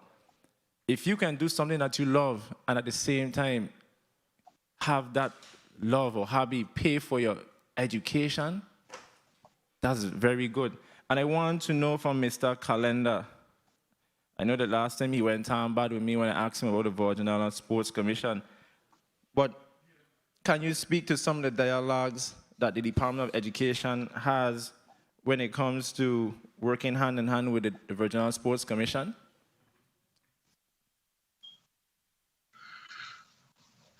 Good morning, Corey Calendar, Director, Division of Sports and Athletics. As a member of the Sports Commission, I correspond with the various people on the commission as we prepare. Right now, we're going through the different mandates that has been set forth by the legislature. So my being on the Sports Commission is directly as a result of being a part of the Department of Education. And I am intimately involved in all the different discussions going on as we move forward with the mandates. Basically, the same thing you told me the last time. No problem. So nothing new basically transpired. So what is it that you expected, Senator? I'm trying to give you what you want. It's not what I want. I want to know the new initiatives that you're working to make sure that when the next school year comes around, the children and them have something to look forward to. This is not what I want. The Sports Commission is working on. Right now, the Sports Commission is working on the mandates set forth by the legislature. 1 minute. We're not dealing with the schools right now. The Sports Commission I'm talking about. Yes, but within the powers and duties of the Sports Commission, they are mandated to work with the Department of Education to make sure that we have certain policies and things in place to make sure that we... You know what? I done with you, Mr. Kalena. I done with you. That's a good thing, Senator. Yeah, respect. We need to get people on the commission who are serious or to replace the athletic director. 30 That's how you want to be moving. Because we're having a real serious conversation here and you're giving me vague answers. I am talking, Mr. Chair. Mr. Condor, allow the senator to speak, please. Sorry, Senator Kerry. If I hurt your ego, cool, but I talking. Time after time, you come to this body, and when we ask you certain questions, like, we don't really reach anywhere. Time. And then you get offended when we ask you questions regarding the youth of the territory. This ain't what Senator James wants. We have things mandated in the Virgin Islands Code, and if you feel you don't need to answer to this body, you don't need to be in this position. Thank you, Mr. Chair, for the time. If I may, Senator? You're welcome. Acting Commissioner, you're going to respond to the inquiry of Senator James? Yes, thank you, Senator James, for that question. We will be working more closely with the Sports Commission to assist in fulfilling the mandates. We have been very focused at the Division of Sports and Athletics in completing the Honoring a Legend tournament and actively planning and developing initiatives and programs. I will make it a point to bring in the Sports Commission mandates, keep them in mind, make them important and central to our planning. We are not only planning internally, but we will be expanding, if we haven't already done so to some extent, we will be expanding our planning partners within the department and certainly outside of the department as we gear up and get ready for the upcoming school year. And we will always be mindful and always engage the commission moving forward. So thank you for that, Senator. A quick follow-up by Senator James. Recognize Senator James, please. Mr. Chair, with all due respect, I just want to let my colleagues know we fought hard in the 33rd Legislature of the Virgin Islands to put the VI Sports Commission in place. We have the 100,000 that been in the last budget, and then it's in this budget again, and it's going to be in the next budget. And up to now, no one touched the funds to make sure that the Virgin Islands Sports Commission is operating how it's supposed to be, based on the mandates in the Virgin Islands Code. And when we have people coming here and disrespecting this body, when we have things funded to help the youth of the territory, they don't need to be in a position. So I just want to make it very clear. You're not doing anything for Senator James. You're doing it for the youth of the territory. Thank you, Mr. Chair, for the time. I just would like to acknowledge... Mr. Chair. I would like to acknowledge the presence of the Senate President, Donna Fred Gregory, a non-committee member in the District of St. Thomas. Senator Alma Francis Heiliger, you are recognized for your 7 minutes. And I apologize that you had a point of inquiry, I believe, but we couldn't see or hear you from this side. Well, thank you for that. I would only hope that our media department pays attention, because there are 3 of us in this chambers that are very active today, because this is a very important conversation for us. Good morning, colleagues. Good morning to the people of the territory. Good morning to the testifiers. I want to get to one of my questions that have been burning me for the whole time I was sitting here, and that was my original point of inquiry I wanted to find out about. In the testimony of the Assistant Commissioner for Department of Sports, Parks, and Recreation, he spoke about video footage and lack of profiles being created. And I'm gonna sit here and tell you, I have a question. Why am I hearing myself as an echo?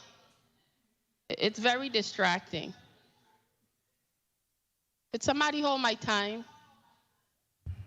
Let's hold the senator's time. Check and see, Senator, if now it's working better. Thank you very much. I appreciate it. The one thing I want to find out quickly from okay. I am hearing myself played back, and it's very distracting. So this has never happened before, so I don't know if it's a technical issue that needs to be corrected. So can we please stop and get it fixed, because this is not conducive for me getting my job done. Let's take 1 minute recess. The Committee on Youth, Sports, Park, and Recreation stands on recess for 1 minute.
The Committee on Youth, Sports, Park, and Recreation is out of recess. Senator Alma Francis Heiliger. Good afternoon again, colleagues, testifiers, people of the territory. Before you begin, Okay. I just would like to let my colleagues know that there is a slight delay so that we could be aware of that. All right, and be a little bit patient and sometimes allow the time so that further response. Go ahead. You're recognized, Senator. Thank you. Good afternoon once again. I want to dive into this combine, this sports combine, and some information that was provided to us. Could somebody please share with me this $107,000 for the combine? Was that basically spent on the 9 students that are listed here? I think 8 of them I see under for Benedict College and 1 from Charlotte Amalie High School for Monroe College. Is this where this $107,000 was spent? Anyone? Good afternoon, Senator Heiliger.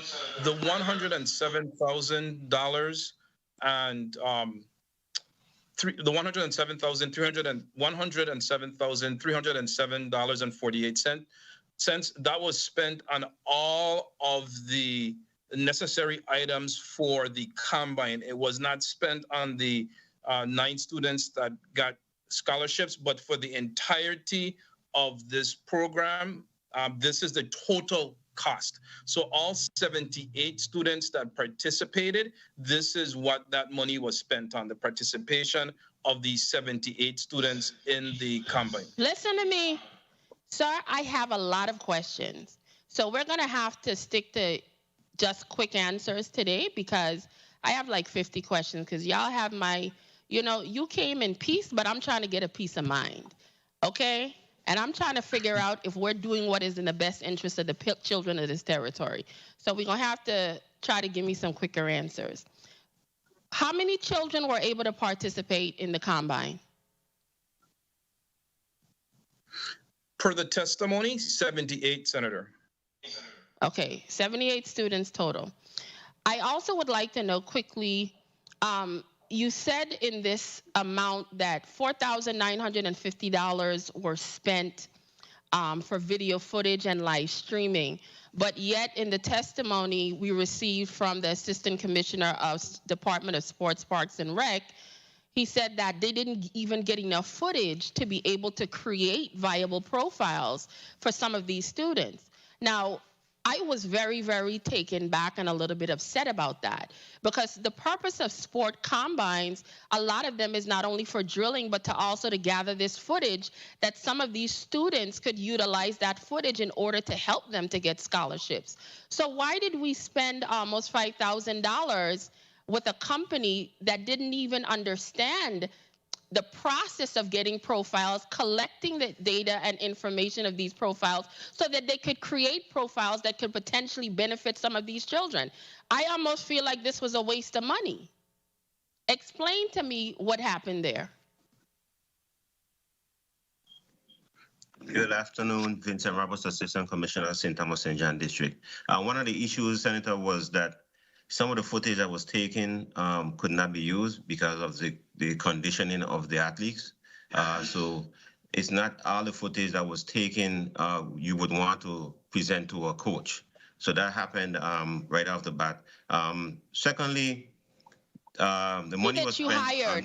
The company, sir, 1 second. The company that you hired, were they aware of the procedures and what type of footage should be collected in order to create profiles? Or did you just randomly hire someone that was not fully aware of athletic sports and collecting footage to create profiles? Because to just pay out money to say you got video footage and then tell me after the fact it was basically useless is not only a waste of my money as a taxpayer, but also a waste of the monies and the time of these children that participated in this program. Because I don't like hearing of situations like this. And when I'm here, hold on. When I'm here sitting and listening to this conversation, of all this testimony that you guys are sharing with us, We're going to do this. We're in the process of doing this. Shoulda, coulda, woulda, but we keep spending a crap load of money. Why is it to this date that we don't even have something in place to deal with collecting the data and the statistics of all of these children that we keep spending this money on? Why are we still here so far from what you're telling me between the tournament, 140-something thousand, 107,000, but you're sitting here telling me we still here looking for software to figure out how to keep track and data of these kids? Do you think from a logical standpoint that somebody that was elected to be responsible for the people's money, that any of the stuff you're saying makes any logical sense to me? I mean, let's be real. Does a lot of what you're saying to me don't make any sense? These are things that should have been already put in place. You don't go and create these things and be spitting out this type of money, and then at the end of these programs, you don't really have nothing to show for it. You got $5,000 bill and you don't even got footage. I don't understand. And then you want to turn around and tell me everybody wants to sit up here and showboat, oh, we did this, we did that. At the end of the day, we're doing this for the children of the territory. I'm looking at this here. A lot of these children that got scholarships, Benedict College, I'm confused. Benedict College at the time, weren't they on getting accredited? They were on the verge of literally being unaccredited. We are training our children to participate and go to Division 2 and 3 schools. What are the effort that we're really focusing on for them to really participate in Division 1? Could somebody explain that to me? I am sitting here. We're almost trying to train them to be second class. I am not into this. And all the monies that we keep spending and putting in, and y'all don't have no data for these kids. No video footage. No this, no that. And I'm supposed to sit here and co-sign the kind of madness I'm here listening to y'all tell me today. 30 seconds. I am not down for this. If you are, all of you are charged with trying to make sure that the children of these territories have opportunities. And it's nice when you come before me with all of these fancy reports, but I want to see results. I want to hear the benefits. I want to see the documentation as to how it's going to benefit these children, some of them to get the necessary scholarships. Monroe School is what, a Division 3? Explain to me. We're training our kids for second class. Why are we not putting in money to really help them to get into Division 1 schools? And all of these scholarships. One college that barely come out of probation. What is happening here? Stop coming in this legislature giving me a 6 for 8. I can't even say a 6 for 9 because they almost look the same. Stop it. I want the best for my students. I want the best for the people of this territory. All this fancy conversation, but I'm not seeing the end result of it. I am not happy about it. I heard my time was called. Thank you. Senator Carla Joseph, you're recognized for your point of inquiry. Thank you so much, Mr. Chairman. This question goes towards and a follow-up to Senator Alma Francis Heiliger's comments relative to the scholarships awarded, the 9 scholarships. I wanted to ask the amount of each scholarship, and I did ask that, but I believe Ms. Hobson, you're there? Ms. Lucille Hobson, would you be able to tell us the amount each student received who were awarded a scholarship? Good morning. Lucille Hobson, St. Croix Interscholastic Athletic Association. In answer to your question, I cannot give you information on all of the students. I can give you answers for the students from the District of St. Croix. Well, be so kind to provide that information, Ms. Hobson. Basically, the students that were provided scholarships to Benedict College, and before I'm going to be as quick as possible because I know that your time is limited. to basically give you a little history of the scholarship, I got a call from the coach at Benedict College because apparently the students had reached out to her, and she contacted me because she knows me, and she asked me if I know the children, and I told her yes, and I told her that I think that they would be an asset to her team. At which time she asked me if there was video footage. I told her no, I didn't have any at the time. However, I recommended her to go to the Department of Sports, Park and Recreation website, because the footage that was done during the combine was still on the site. And she went there and she called me back within a half an hour and told me the ones that she was interested in. We have Taj Bates, and he got an academic scholarship, and he also got a volleyball and a baseball scholarship. DeAndre Taylor, he got an academic and a volleyball scholarship. Ms. Hobson, may I interrupt you? The dollar amounts. The dollar amounts. For Taj Bates, he got academic in the amount of $14,300. $14,300. Volleyball $7,000. Baseball $2,000. DeAndre Taylor, he got $14,300 in academic, $9,445 in volleyball. Jamari Jacobs, he got the full academic amount. However, she also gave him monies for volleyball because he's going to play on the volleyball team.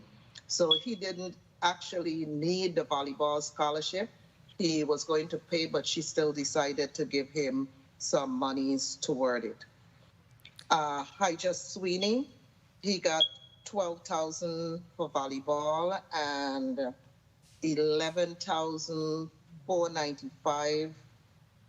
I'm sorry, he got $12,000 for volleyball and $11,495 in academic.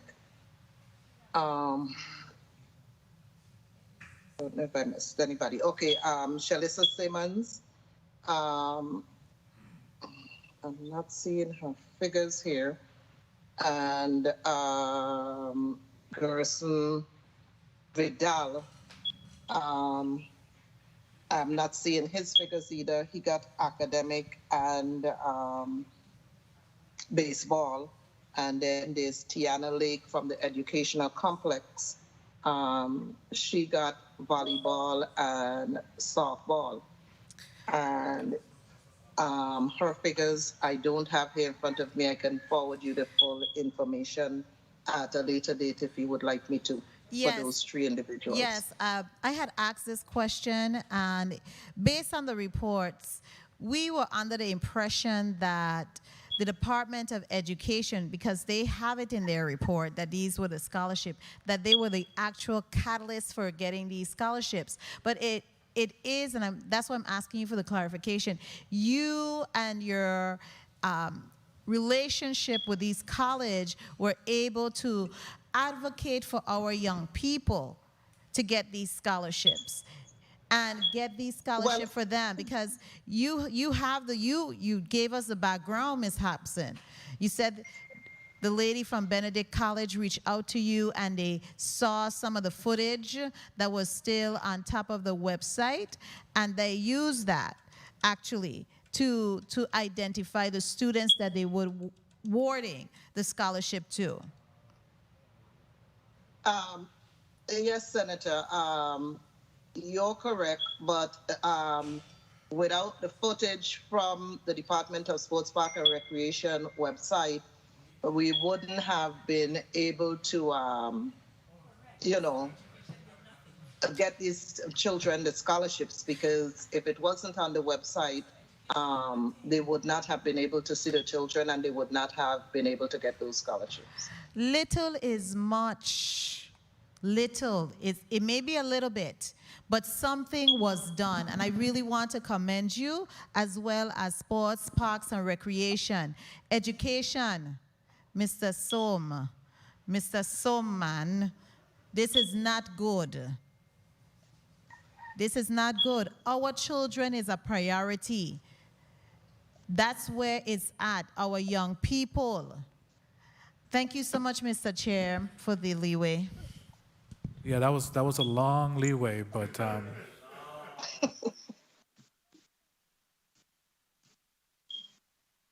yeah, I'm not sure you'll have a long leeway like that again. Senator Payne, you're recognized for your 7 minutes.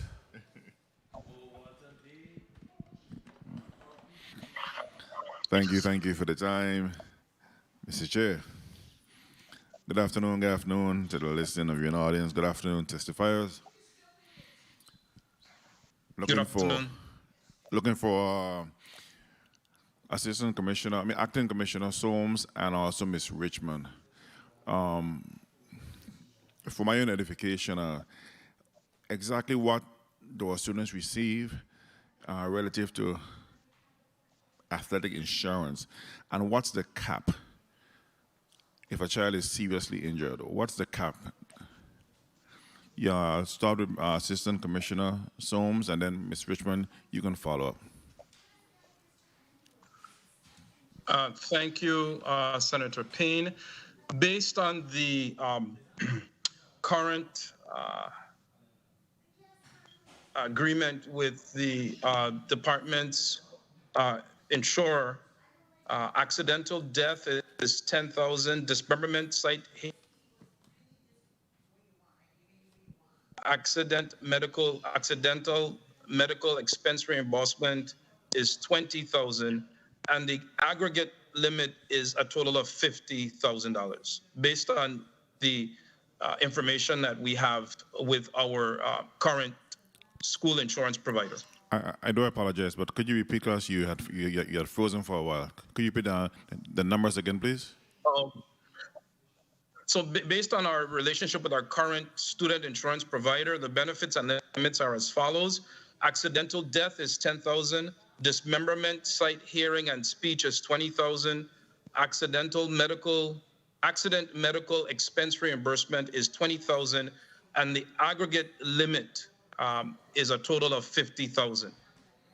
Okay, and Ms. Richmond, because I want to ask you, Ms. Richmond, do you think that's anywhere near a number that is actually acceptable as far as injuries for our students, Ms. Richmond? Thank you. Alicia Richmond from the St. Thomas St. John Interscholastic Athletic Association. And thank you, Senator Payne, for asking that question. I don't believe for athletic insurance that it does cover, because $50,000, as you know, quickly is used these days in any type of orthopedic or any type of procedure that has to be done.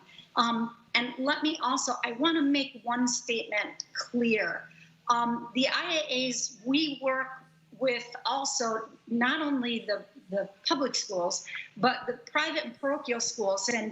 And the insurance that we're talking about through the Department of Education is their PGU, which is good. But then let's also remember that we have private and parochial schools who, procure insurance as well. And if we could get a little more clarity on that, because those students are participating as well as public school students. So thank you for asking. And what type of insurance do you think is needed as far as numbers?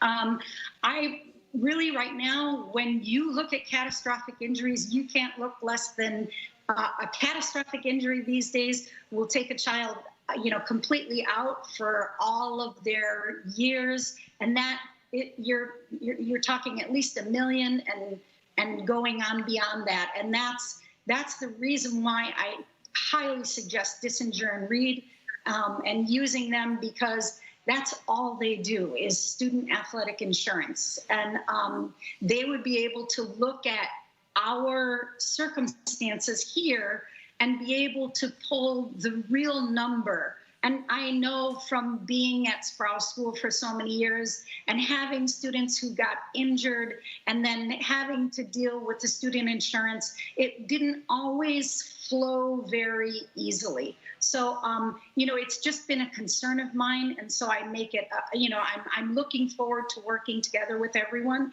to make sure that we can cover this and cover it well, but not only for the public schools, but for the private and parochial schools as well. Thank you. And what do you think would be the approximate cost to the student for this type of insurance for the $1 million policy? I do know that Dissinger and Reed has, they call it athletic insurance. I can't tell you what it is exactly this year because when Dissinger and Reed, we were working with them to try to get them down here. It was about 3-4 years ago now. And then when it didn't happen and we had to give up tackle football because of it, I haven't asked them on their current rates, but I do know that, most of their school insurances are usually, in addition for athletic insurance, right around the $30 range for a student. Okay, so we can get $1 million insurance for our students for an additional $30, as opposed to what we have now.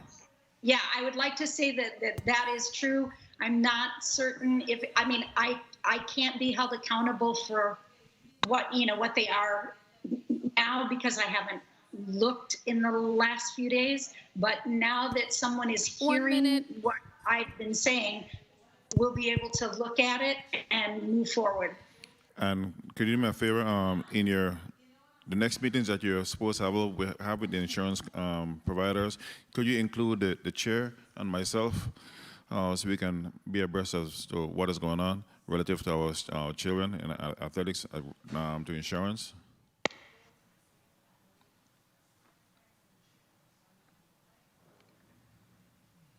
Ms. Richmond? 30 seconds. Oh, I'm sorry. I thought you were directing it to Acting Commissioner Solms. Yeah, absolutely. Any kind of information that I can pull together and that I would love to have everybody in attendance so that everybody is aware of where we stand. I think it's an important part of our program. Okay, thank you very much for that. And, Assistant Commissioner Solms, you mentioned in your testimony that the student athletes were selected by coaches. Mr. Chair, if I may, wrap up, please. You may wrap up. Yeah, you said they were selected by coaches, physical education department chairpersons, and teachers based on the students' past performances in various leagues. How many students were chosen from, should be Acting Commissioner Solms, how many students were chosen from each school?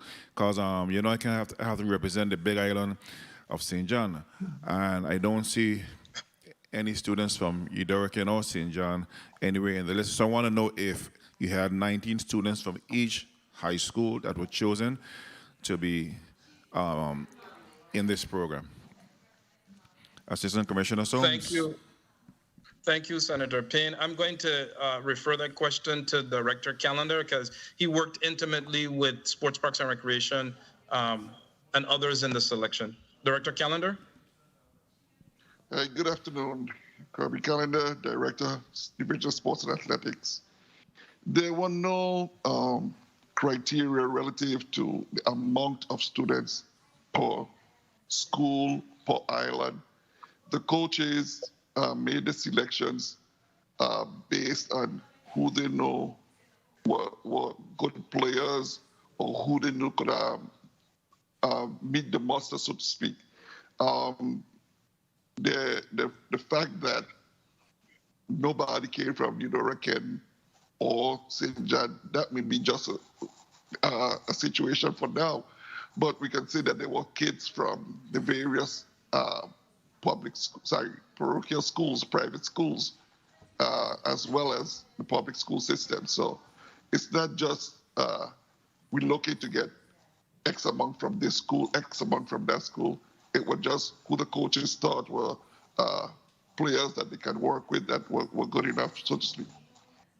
And they were chosen. I mean, they had to do a tryout, or just who the coaches knew? Was this based on a tryout? They had to go to somewhere for a tryout, or just basically if the coach knew that person, they just contacted them? It was more. There was very little tryout. I think they had selected for the honoring a legend, it was about 20 that they selected, and they pared it down to about 15. So there wasn't much of a trial per se. So it was basically based on their knowledge of the players. And similarly with the combine in the bubble, more students were selected because there were a variety of sports being played at the time. So those that were cut, that was more of you might not have the grades to make it, but basically it was once the coaches selected you, once your grades were good enough, you were able to come to the combine. Okay, I just want the public to know that from St. John, we have some exceptional students, some exceptional athletes that have passed through St. John and American School over the years. And I actually was about to start a tackle football team. We got pads and all that stuff, but then the insurance stuff came in. But I'm hoping that Ms. Richmond, like I said, we want to get it cleared up, because I will commit to bringing back another tackle football team from St. John with St. John young people. Thank you for the time, Mr. Chair. I'll catch you in a second one. You're welcome, Senator Payne. We'll have a point of inquiry by Senator Saru. It's actually a point of information. Udarican was there, and if the response is that Udarican was not there, that shows a disconnect that's happening. And secondly, I am the coach of the CAHS varsity volleyball team, and this is my point of information. I was never, ever contacted to ask what players should be recommended for the bubble. So to say coaches selected the players, we have a coach that sits in the body, and I make time. So I think that it's important that we come and we tell the truth, because if we don't tell the truth, we don't know how we could possibly move forward. Thank you, Mr. Chair. You're welcome, Senator Saru, and point well taken. May I respond, Senator Carrion? It was a point of information. But so I have a is it follow-up something question. that I could ask a question to, or say something? You may. Okay. Relative to Senator Saru saying that she is the coach for CHS volleyball team, in our database, Senator Saru is not the coach for CHS volleyball team. Ms. Vonarine Webb is the coach. Therefore, for her to state that basically I am lying, that doesn't sit too well with me. Besides that, the coaches were asked who the individual players were that they would like to see fit. Many of the coaches were asked. Senator Saru, even if she is a coach, she may not have been asked, but that doesn't diminish the fact that many coaches were asked who they thought would be players that could go to the bubble. So, Director, so there was no criteria other than asking coaches to provide names of individuals? So you have a listing of all the coaches? The Department of Sports, Park, and Recreation were the one who were initially involved in getting those names. When we got the names, we did the vetting.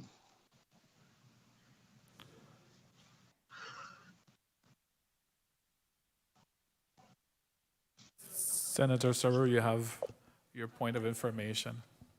Thank you, Mr. Chair. And I just wanted to correct the record for the public, not to be adversarial. Ms. Vonarine Webb is a custodian at CAHS, and they had no qualified coach.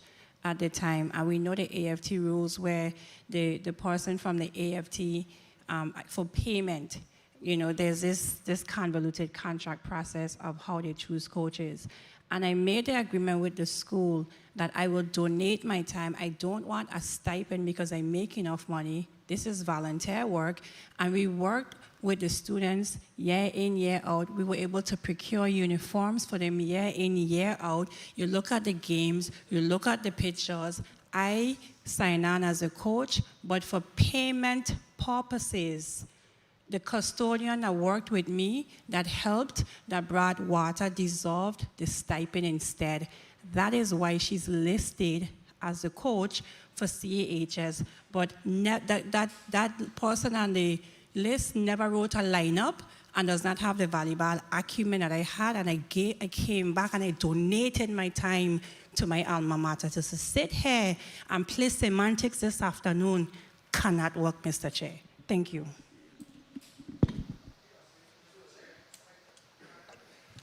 Senator Johnson, you're recognized for your 7 minutes. Good morning and thank you very much, Mr. Chair. It's a little hot in the Senate here today. Good morning to the people of this territory. Good morning to the testifiers. Good morning to my colleagues. It's always a beautiful day in the Virgin Islands. Mr. Sums, I greet you in the name of peace. And I thank Good afternoon, Senator. And I thank you kindly for coming in the name of peace. So we'll try to work out some more peace here. I would like to ask you a question, Mr. Sum. The Department of Education provide transportation for the private schools when we're under normal circumstance, do they? Bus transportation? Yes, we do, sir. And the reason why I asked that question is I signed a testimony where the children from the private school was not provided the opportunity for transportation through the Department of Education, but someone else had to step in. Why was not that provided by the Department of Education? If I'm not mistaken, and I'm going to call on Ms. Tomo as well, the department provided transportation for public school students, and the IAA provided transportation for our non-public school students. When I speak about transportation in this time, I'm talking about airline flights, tickets from one island to the next. Yes. And you said, and that's exactly. And you said that you guys paid for that? Department of Education? We paid for air transportation for public school students. And if I'm not mistaken, the IAA paid for transportation for non-public school students. Well, and that's why I'm asking. Can I have the IAA to respond to that? I really want to understand that for a minute, what they actually paid for. Ms. Hobson, I think it is. Good morning, Senator Johnson. Good morning. Lucille Hobson, St. Croix, IAA.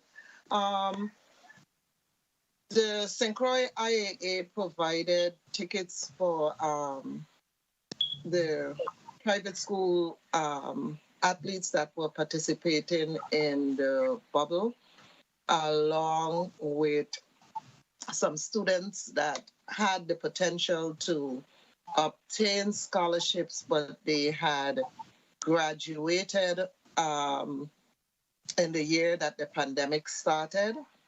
So they weren't able to do what was necessary to obtain the scholarship. And the Department of Sports, Park and Recreation was kind enough to include them in the bubble. And go ahead. Yeah, so since the Department of Education was not providing the airfare for them, I offered to do it since these children were part of interscholastic. Since who did not provide it for them, you say? Department of Education was providing tickets for the athletes in the public schools. Yeah. They were not providing for the private schools or for the students that had graduated from high school. Thank you very So much. I volunteered to pay for the tickets for the those athletes. Thank you very much. And Mr. Sums, that's what I was really trying to ask you about the tickets for the students in the private school. I know that we provide transportation on the ground, and I was trying to figure out why we did not assist, and IA had to utilize their funds. And I really want to say thank you very much, Ms. Hobson, for your connection in assisting our children and then leading those individuals to the area that they needed to go. So I definitely want to say thanks for that. Mr. Sums, I don't know Senator if you... Johnson? Sure, go right ahead, Mr. Sums.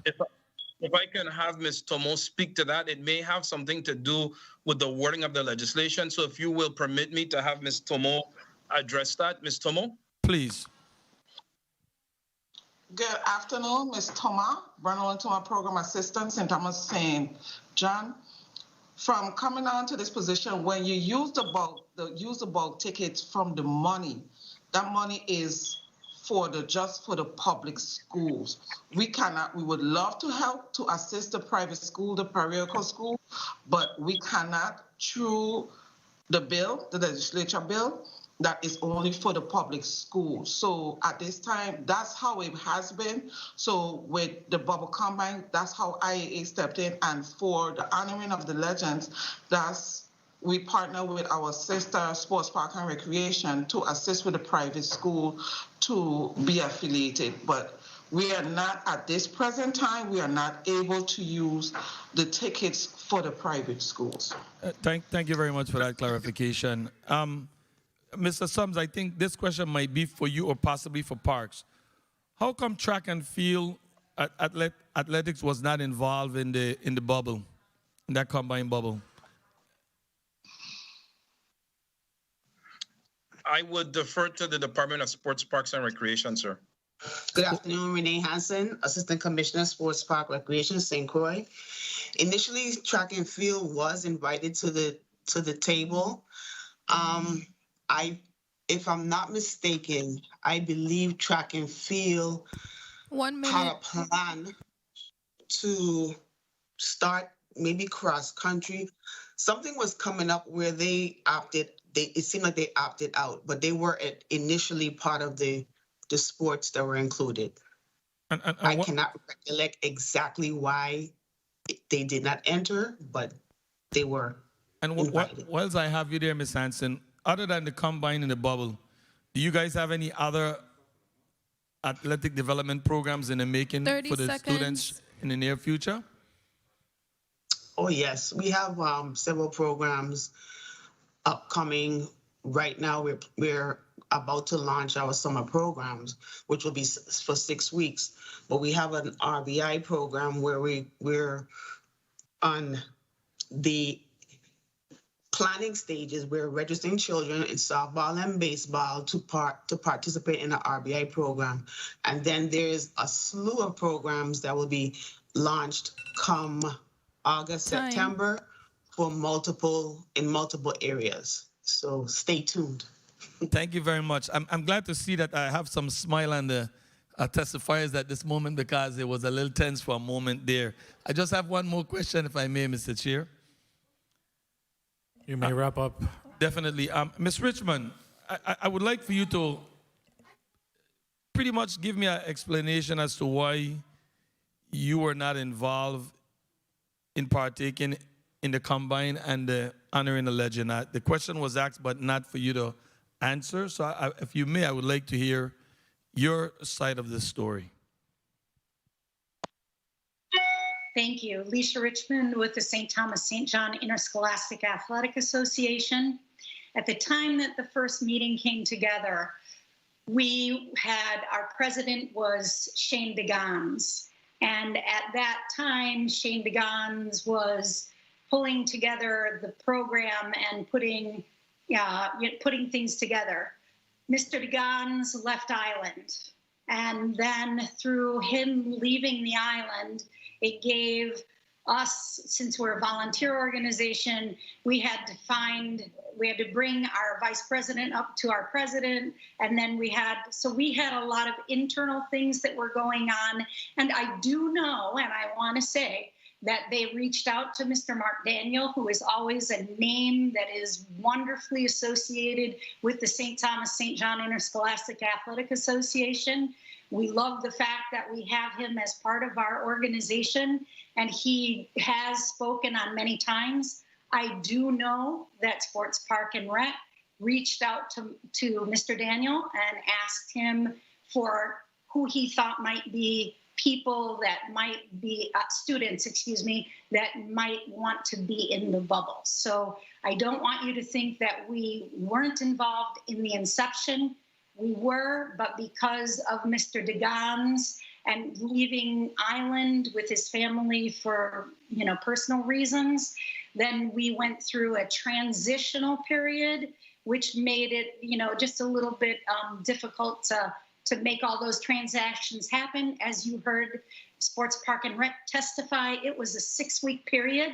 And with our volunteer organization, when you have an upset like that that's coming, especially during a COVID period, it's difficult to get things together. So that's the reason why. But they did reach out to Mr. Daniel, and we always thank Mr. Daniel for being, a person that we can rely on to speak well for us. Thank you very much for that clarification, and thank you very much, Mr. Chair, for that leadway. You are welcome. Senator Saru, you're recognized for your 7 minutes. Thank you. Thank you, Mr. Chair, for the time. Mr. Sam, good afternoon. How are you? Good afternoon, Senator. I am well. Thank you. Good. So thank you for the conversation that we had recently, and I think that you acknowledge, and you probably can't put it on record, but I think that you acknowledge that the ball was dropped in some areas, and I appreciate your willingness to be open to make changes henceforth. So I am not always crazy all the time, but my passion is coming through my pores, specifically when it comes to athletics. And I'm not here to chew you out today, to be frank, but I want you to inspect what you expect. And if you're overseeing the Division of Sports and Athletics, then there needs to be greater accountability. And I know the director very well for years, but there comes a time where you have to hold people accountable, and friendship stops at the door. And we need to definitely do what we have to do. And the responses of, well, what do you want? And, we just have to demand more when people are in positions. And Miss, even a response, the semantics earlier, Miss, I was in Calaboni, Miss Tomo could attest that you can't shun people away that volunteer their time. When I sat and said, hey, I don't want a stipend. So for stipend purposes, make somebody else the coach, but I will continue to coach in my capacity. Ms. Tomo, is that correct? Because Mr. Somi wasn't there at the time. Ms. Tomo, are you there? Good afternoon. Is that correct? Program Assistant Bernal and Thomas in Thomas St. John District. At the time, you are correct, Senator Saru. I was in the acting director capacity, and you was the coach for the CAHS varsity volleyball team. Okay. You gave it over it was Verna Reen name at hand, but you just volunteered because you had all the expertise. Yes, Senator Saru. Thank you very much. So no need to belabor the issue. Now, question on page 4. What do you mean, page 3? What do you mean by co-ed volleyball table 1A education? You had co-ed volleyball? Yeah, we had boys and girls participating in volleyball. Okay. Because I know you listed girls basketball, boys basketball, but when it came to volleyball, it came co-ed, so the chart was a bit confusing. On page 4, yeah, both boys and girls. Mm-hmm. Okay, on page 4, you said the needs of the student athletes who participated in Combining a Bubble were comprehensively met by DSPR, UVA, and Department of Education. Do we thoroughly understand the needs of that student athlete? So here's the concern. They went into a bubble, and I watched a lot of the footage. Our athletes were tired. They were fatigued. and the quality of the footage wasn't good. So I commend the attempt, but if we understood the needs of the student athlete, we would know the student athlete needs to train. So does the department have a plan for COVID-19 safe training? Thank you for the question, Senator. And I would agree with you that the needs for that particular bubble were met to some degree. And certainly as we move forward and we continue to partner with Health and the Department of Sports, Parks, and Recreation, we will clearly ensure that what is necessary is done. With respect to your question and a safe training athletic plan, we are working with the Department of Health, and we're not trying to reinvent the bubble, so to speak, Senator. No, we So don't want to reinvent. I'm to talking about the training component of it. Playing and competing is one thing, but when you go through a rally or even basketball, you know, and you start to see stupid fouls taking place, they're just tired. So when they're tired, they lose discipline in the game. So what is a training policy like when you have like basketball? Do you intend to bring 3-on-3s in? Are we going to hire a cleaning company to disinfect the basketball in between? I mean, baseball, what is your training policy look like, or have you cultivated or come up with a COVID-19 training policy? Overall, or just for future combine? Do you mean like when school restarts? Is that what you're referring to, Senator? Overall, yeah, because we're talking about having tournaments, and that's the next thing, because we're having tournaments in the middle of other seasons for sports. And I noticed the overlap and the conflict, like having a tournament for, I think, baseball in the middle of, basketball in the middle of the volleyball season. But I mean, we're talking and we're boasting on bubbles and tournaments, but you look good in tournaments and bubbles only as a direct result of training.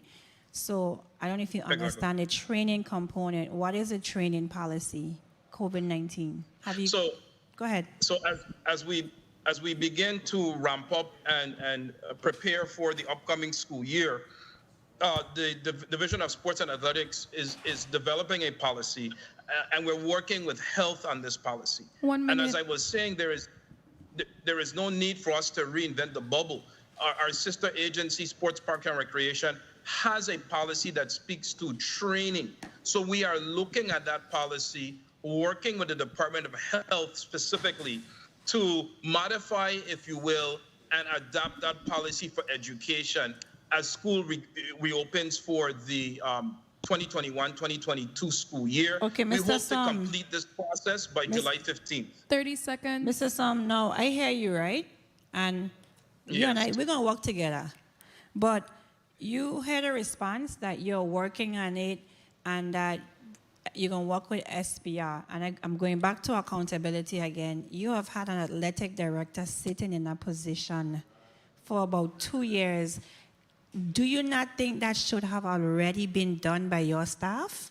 But you don't have to answer that because we don't want to publicly admonish. But those are things that should not be coming up.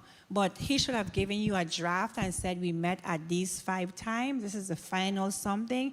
Mr. Sum, you answering everything for me, and I just want you to hold people accountable. Mr. Chair, may I conclude quickly? You may wrap up. And so education has the infrastructure to promote sports. And when I say the infrastructure, the personnel infrastructure, SPR would have the physical facilities for you to playing. Now, going back to the needs of the athlete, has the Department of Education made every high school counselor aware of what is mandated by the NCAA clearinghouse for all athletes? Because we are sending athletes to colleges that they have never visited. And I equate that to signing a mortgage for a house you have never seen. And then when our athletes return home, we want to know what happened, because we send them in some far-off place without the proper resources. We don't know the support system. I mean, if a school wants you, they send you on a recruiting trip. So beside all of that, what does the infrastructure look like as far as personnel and making high school counselors aware of the NCAA clearinghouse process, recruiting trips where your parent goes, the player stays with the team, the parent stays someplace else. They take you around the campus to see the majors, then you decide and then you sign off on your letter of intent. Are we doing that level of training, or will we continue to sign children in the middle of summer to go to school in the fall? Senator, I got you. I hear you. I You're gonna can't work on take it. responsibility from things from the past. So you're gonna but work on I can it. say moving forward that as we have developed, and this is a done plan, this is a done deal, as we develop the as we have developed the student athlete roadmap to college, we'll be doing exactly that. We'll be meeting with parents, coaches, guidance counselors, and school administrators to talk them through, to explain to them, to help them plan the college admissions process and the NCAA eligibility process. And this is not just something in writing, Senator. This is something where the staff of the Division of Sports Analytics, we're actually going out to schools to meet students. We're meeting students, parents, coaches, guidance counselors in person and via any online mechanism. Well, it's not just giving them a piece of paper and saying, oh, here's a roadmap, here's a planning guide, but sitting down with them one-to-one or in small groups and actually walking them through the steps. This has not been done before. I'm not certain that our counselors understand the difference between athletic scholarships and academic scholarships. So clearly training is needed, and we are prepared to do so, and do so robustly with our guidance counselors, our school coaches, our parents, and our student athletes, and our school administrators. So I'm done now. I don't want the chair to give me an eye, but so you need to make sure that your athletic director does his job and lead the charge. Thank you, Mr. Chair, for the time. Thank you, Senator Saru. And let's move right along. Senator, Senate President Donna Fred Gregory, you're recognized for 7 minutes. Thank you, Mr. Chair. So I'm going to take the conversation in a little different direction. And only because I have some perspective of what sports, health, etc. looks like in our schools, and I am indeed concerned about what it truly looks like. So, Mr. Sloan, let me ask you very quickly. We know that we have the Department of Education, the Commissioner's Office is a state agency of education, and then you have 2 local education agencies, which are the St. Croix District and the St. Thomas St. John District, correct? 2 LEAs Yes, and ma'am. 1 SEA. Okay. Yes, ma'am. So I am a bit surprised that we have no one here from our districts, because we are talking about students, and our State Office of Education is responsible for policy, right? So let me find out from you. Do we have a coordinator of health and, what is it? Health and athletics or sports coordinator on the district level? Levels S in each LEA. In the St. Croix district, we have a coordinator for health and physical education. In the St. Thomas district, we do not, ma'am. Okay, so we do not have a coordinator for special for athletics or health and physical education in the St. Thomas St. John district, but we have one in the St. Croix district. Y'all don't see nothing wrong with that? And what is the reason for that? And we're working. So what prevents us from filling that position? What is the issue? So I'm going to start there, because I want to bring it all the way up to where we are today, because we are having conversations about commingling Department of Education and the Department of Sports, Parks, and Recreation. And I think that the truth is getting lost in how things should really look. Not how it is, how it should look. We've made a lot of changes, and these changes that we've made are impacting our children. So who is looking after the children's athletic matters in the St. Thomas St. John district? because it can't be the state. Commissioner, I'm sorry, Senate President, if I may. When I came on board, there was no coordinator in the St. Thomas St. John district. I just asked you one question. If I may. No, that's you and my time. Who is looking after the athletic matters in the Department of Education in the LEA of St. Thomas St. John district? And for the sake of the public, that's the local education agency, which is supervised by the superintendent of schools. In the absence of a coordinator, ma'am, that would fall on the superintendent and the district director for curriculum and instruction. So our children have no focus on health and physical education. This is why our students are only good enough to go to Benedict College. So I have to agree with my colleague that spoke a few hours, I guess, because it seems like I've been here forever, before me, with regards to the issue with Benedict College. When are we going to fill that position? We have a state director of sports. That's what we need to be focusing on here in this territory before we begin to talk about health and athletic education. We're talking about sports. We have to talk about that first, and then we get to sports. Our children are at a disadvantage. So help me, Mr. Assistant Commissioner Soames. I am having a very hard time with this discussion because we do not order things properly. That's why we don't get anything right. May I, Senator? Sure. Okay. So the St. Thomas St. John superintendent and I had this very same discussion. The position, my understanding is it was zero funded and needs to be recreated because it is an extremely important position. So that is where you know why it was zero funded? You know why it was zero funded? It was zero funded from the MAP administration when they hired a state director and not focusing on the matters that reflect the district. We are talking about students. We are not talking about policy. That's the issue. And when we come on board and we talk about changing course, we continue on the same path. We're doing the same thing. It's wrong. It's wrong. I ain't running for nothing. I hear it now over there. I am straight up. I am passionate about this, colleagues, because I've been there and I know what it should look like. And I've listened to the conversation all day and nobody is talking about, so how do we address the issues within our schools to get our students to become the athletes that they should be? Where is that? Where is that discussion? Where is that discussion in all of this discussion? Ms. Hobson, are you still there? You are the coordinator for the St. Croix district, correct? Good afternoon, Senator. No, I am not.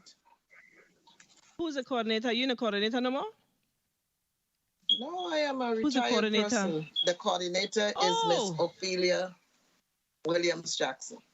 Oh, Miss Jackson. Okay, so that's who's the coordinator. So we need to know when we're going to get a coordinator, 1 Mr. minute. Soames. I ain't getting into all the bubble and all them different things. I need to know when we're going to focus on the health and the physical education of our students so then they could, in turn, become good athletes. You can't have one without the other.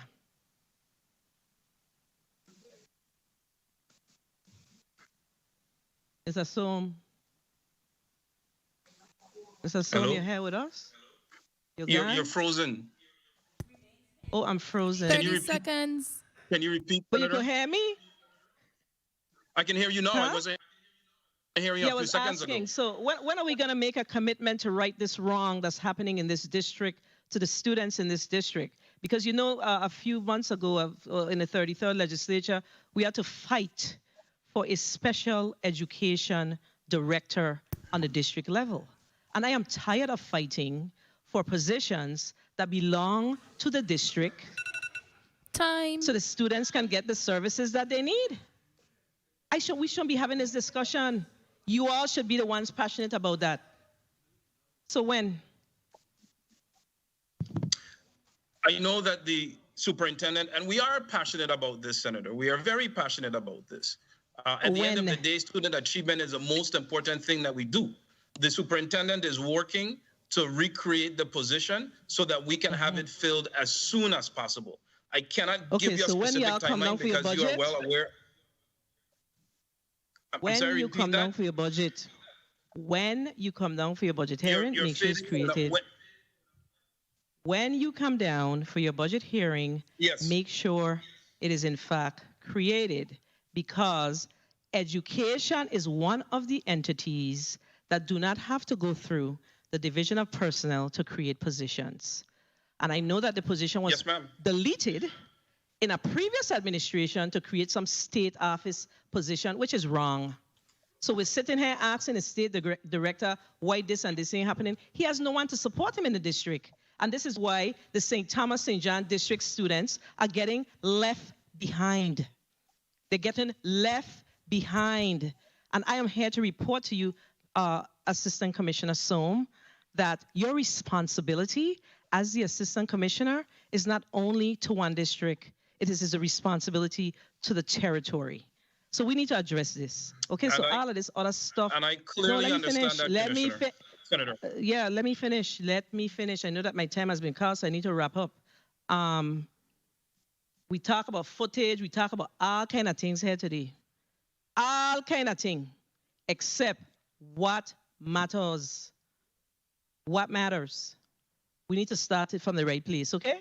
Otherwise, our athletes will continue to go to Benedict College. And I'm here to tell you that I'm passionate about this because two of my children, my son went from Charlotte Amalie High School. He went from Antilles School, but it's Charlotte Amalie High School. Coach Myron Corbett, God rest his soul in peace.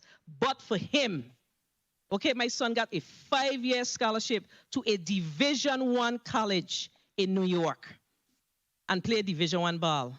And my other son, my youngest son, also got a 4-year scholarship to play Division I ball.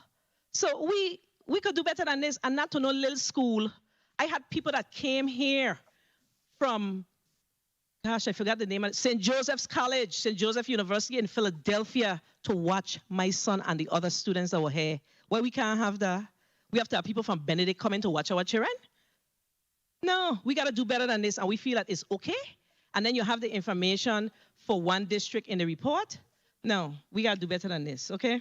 So I don't have any whole host of questions other than we need to see health and physical education being a focus in our schools, and the St. Thomas St. John district needs a coordinator ASAP. We cannot continue along this track that we are on. Thank you for the time, Mr. Chair. You're welcome, Madam President. Point of information by Senator Saru. Thank you, Mr. Chen. I wanted to just give a little more clarity on the structure is also an issue, but I am in no way exonerating or taking back my comments on the AD. But in every district, and it's necessary, Mr. Corbett, and may he rest in peace, my basketball coach, and other coaches went above and beyond. But high schools need to be assigned athletic directors that are separate from chairpersons. Yes. Because when you have a chairperson managing a department, dealing with lesson plans and everything else, and then we expect them to stay after school and stay into the night and then still go home and grade papers and assume their teaching responsibilities and then show up the next day to school, it's impossible. But if you have an athletic director that's responsible for all of that, player profiles, equipment, and then they answer to somebody in a district level, that also works. So we have to look at the structure of athletics within education. And then the PE and health coordinator is something separate, like how you have a math coordinator, a science coordinator that's over the curriculum. I think that the department mandates a master's degree for those positions. And I don't think that we have many PE teachers with master's degrees. And I think that's why the position tends to remain vacant for some time as well. Assistant Commissioner Soam, correct me if I'm wrong, but The PE and health coordinator deals with curriculum and dealing with the health teachers, PE teachers. That is totally different from athletics. So maybe we could look at the structure of athletics and education and assign athletic directors to schools. Because, you know, you're not going to find a Mr. Davis and a Mr. Corbett who will sit in a gym from 6 in the morning till midnight. That's rare. But if you create a structure, processes exceed people. So I think if we change the process and the structure, I think Mr. Summer giving you a little tidbits here. Maybe if you go back and revisit that, I think that would also help the structure of athletics. And then, of course, assigning deputies too, because last administration, deputies were assigned over athletics. The commissioner, the present commissioner was a deputy at the time assigned to athletics, and I don't think you have a deputy commissioner now in the St. Thomas St. John district over athletics. So there's so many little loopholes that we need to fix. Thank you, Mr. Chair. So if I may, Mr. Chairman, in response and support to the senator's position, Senator Soro is exactly correct. The PE coordinators, PE and health coordinators focus on curriculum and instruction within the schools. And Senator, you should note, based on our previous discussion, that we are pursuing athletic directors in the 4 high schools. So that is something that we hope to fund through our American Rescue Plan, because we realize the importance, as you had discussed, about the need for these positions in our high schools. Thank you. Thank you, Senator Saru, for your point of information, and Acting Commissioner Soames for clarifying that. Clearly, I agree with the senator. We need to revisit the structure and come up with a structure that works and benefits, firstly, the students, and then, of course, the department. So the work processes could be much easier. We have identified that there are clearly some gaps within the Department of Education when it comes to the area of athletics and sports. So I look forward to hearing some of those recommendations. I'm glad to hear about the athletic director for the high school, so that's a good start. So if I'm understanding correctly, Acting Commissioner, there is no one at a district level that deals with athletics?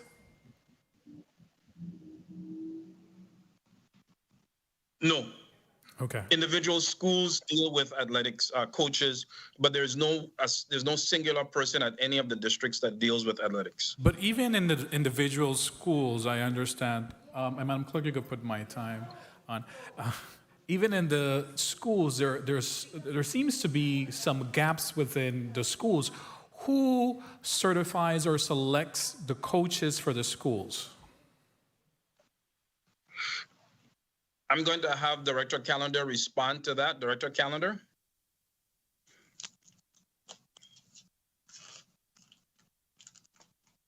Good afternoon, Director Callender, Division of Sports and Athletics. The principals are the ones who actually select the coaches. So the principals are the ones selecting the coaches. And what are the criterias for this selection process?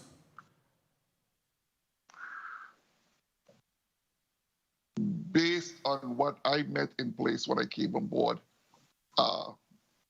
it was who they actually knew were well-versed in a particular sport. I haven't seen any documentation relative to you must have A, you must have B, and so on. You know, it's just if they knew somebody that were well-versed in a particular sport, you know, they would hire them. So it's just a matter of, if I'm a principal and I just want to select anybody who has an interest to be a coach, or I could just select my cousin or select this teacher, and that's it. There's no type of criteria established for the selection of the coaches in the school level? Based on what I met in place, no. Okay. I haven't seen I'm hearing you based on what you met in place. And how long have you come aboard?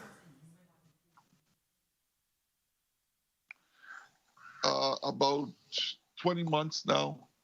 Okay, so almost 2 years. So have you started to make any changes with that regard? Yeah. Because if you met something in place that is not working, it's your responsibility then to implement the changes and fill in those gaps and make sure there's policies, procedures, and criteria in place so, it could function properly. So share with me what have you done with reference to this? Well, we are actually putting together what we call the coaches program, which is even if a principal hired somebody who were not well versed in the given sport, first of all, they had to pass the online certification program that's administered by the National Federation of High School Athletics. And secondly, the coaches program is where we get some veteran coaches in given sports that could teach the individual nuances of the particular sport to some of the younger coaches, some of the individuals who aren't as qualified to coach as the veteran coaches.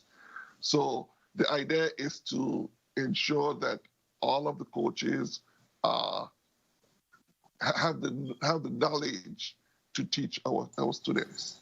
Director Callender, have you done a survey? How many coaches we have in each district? I have a list that I can pull up. Quite a bit. You don't know exactly? I have the list. I have a list. And do you know of those coaches that you have, which ones are certified?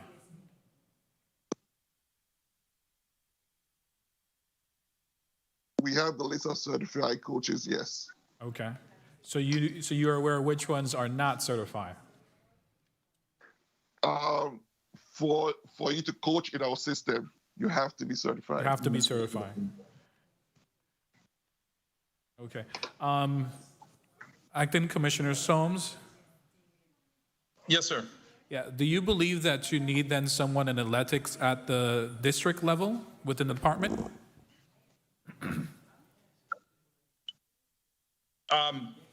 Yes, and as I had indicated before, the Division of Sports and Athletics has included in their request from the American Rescue Plan AD positions at all 4 high schools in the territory.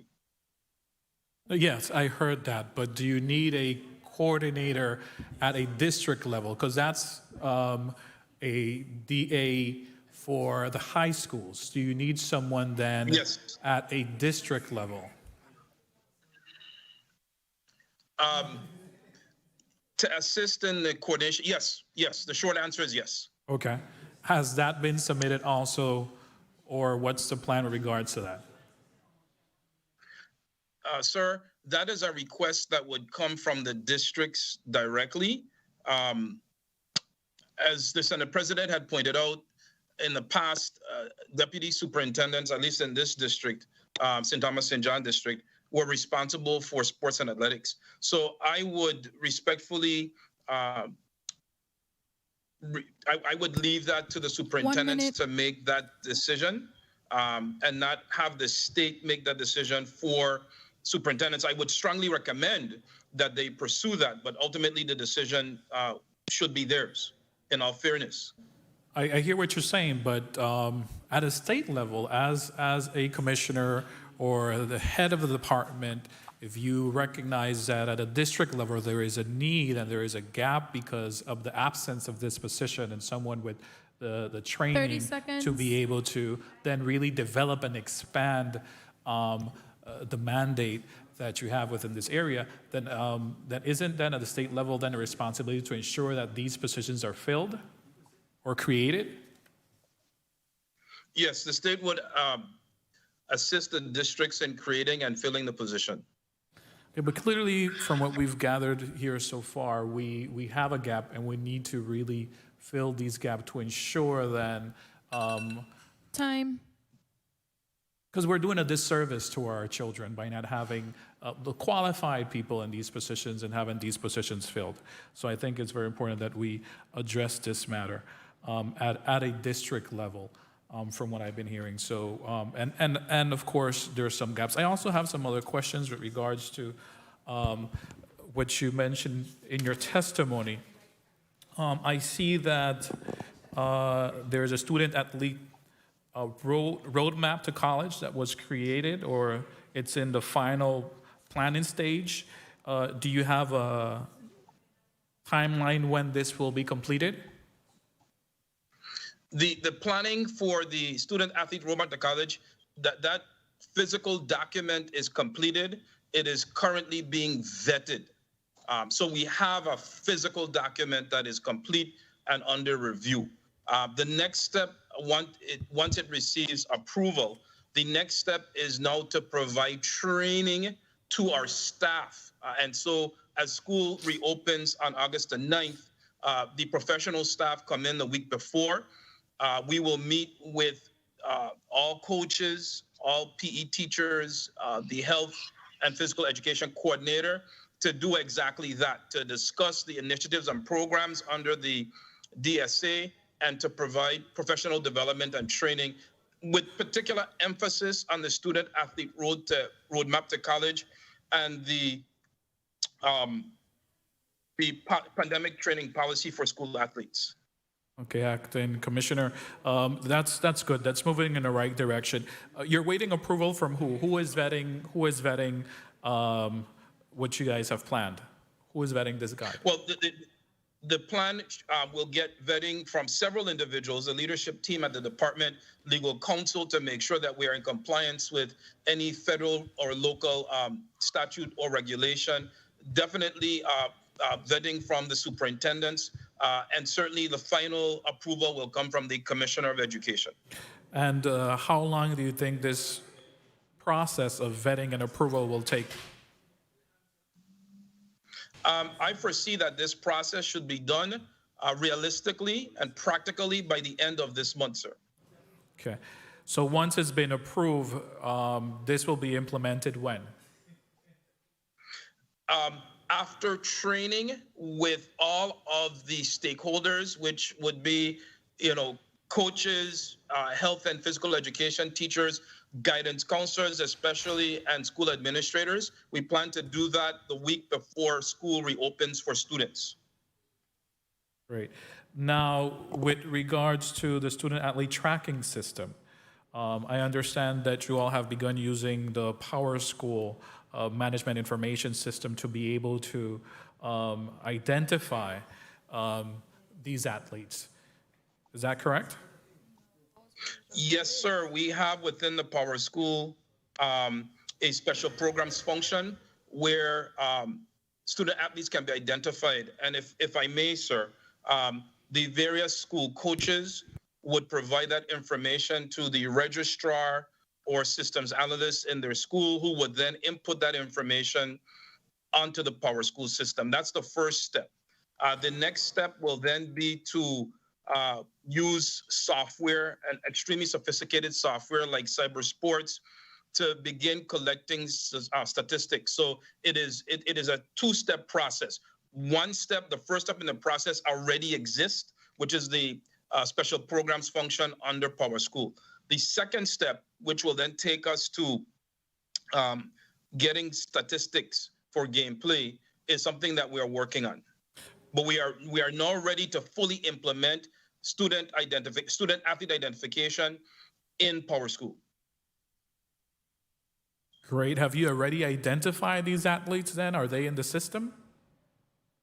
No, they're not, because we're starting a new school year come August the 9th. So at that point, after school settles and sports begin with the approval of the Department of Health, we will then at that point, at the beginning of the school year, begin to identify student athletes in grades 7 through 12 and input that information in our PowerSchool system.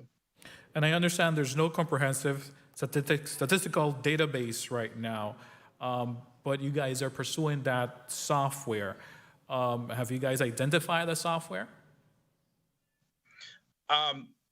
We have identified one type of software known as CyberSports. There are others that we are researching. What is important is that the information that is obtained in PowerSchool can be uploaded to whatever software so that we have a seamless system. Okay, well, that's some good also moving in the right direction. So that's some good news. Hopefully you guys will identify that software and be able to purchase it soon so that we could have that record and statistics of our students. Now, in regards to the pandemic training policy for schools athletics, I don't see any timeline with regards to this. There's a deadline, the deadline for the policy. I'm sorry for the interruption, sir. Please continue. So the deadline for policy completion is July 15, 2021. For vetting and approval, implementation for 2021 to 2022 school year. So is this currently in a development process? Yes, it is. It is near completion. As I indicated before, we are not going to be attempting to start the process from scratch. It already exists in the Department of Sports, Parks, and Recreation. We are working with the Department of Health, and we'll be working with the Department of Sports, Parks, and Recreation to modify their proposal to the school environment or the school setting. So this is a task we believe can easily be completed. We already have started this work because the Division of Sports Parks, the Sports and Athletics, has a sport policy plan. So it is now a situation where we marry elements of the division's sports activities and plans with the pandemic training policy for schools. So this is easy work in terms of having started it, looking at other models, putting it together specifically for the school environment, and then again, providing training at the start of the school year for coaches, PE and health teachers, and others. Good. We're going to quickly go into a 3-minute second round. If my colleagues don't need it, they don't need to use it. Senator Javon James, you're recognized for your 3 minutes. Thank you so much. And I must admit that today's a great day in the Virgin Islands, man. Regardless of what transpired earlier today in the hearing, but what I'm a little bit disappointed about today, as I go through the testimony, I must admit that there was a well put together testimony by the acting commissioner. But the notice says that we are receiving an update from the Department of Education's Division of Sports and Athletics regarding student athletic development programs. But the testimony focused more on the combining a bubble and honoring a legends. We didn't really receive an update from the Department of Education's Division of Sports and Athletics.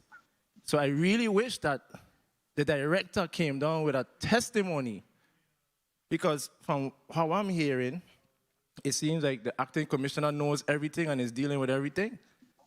But I'm not here to bash anybody.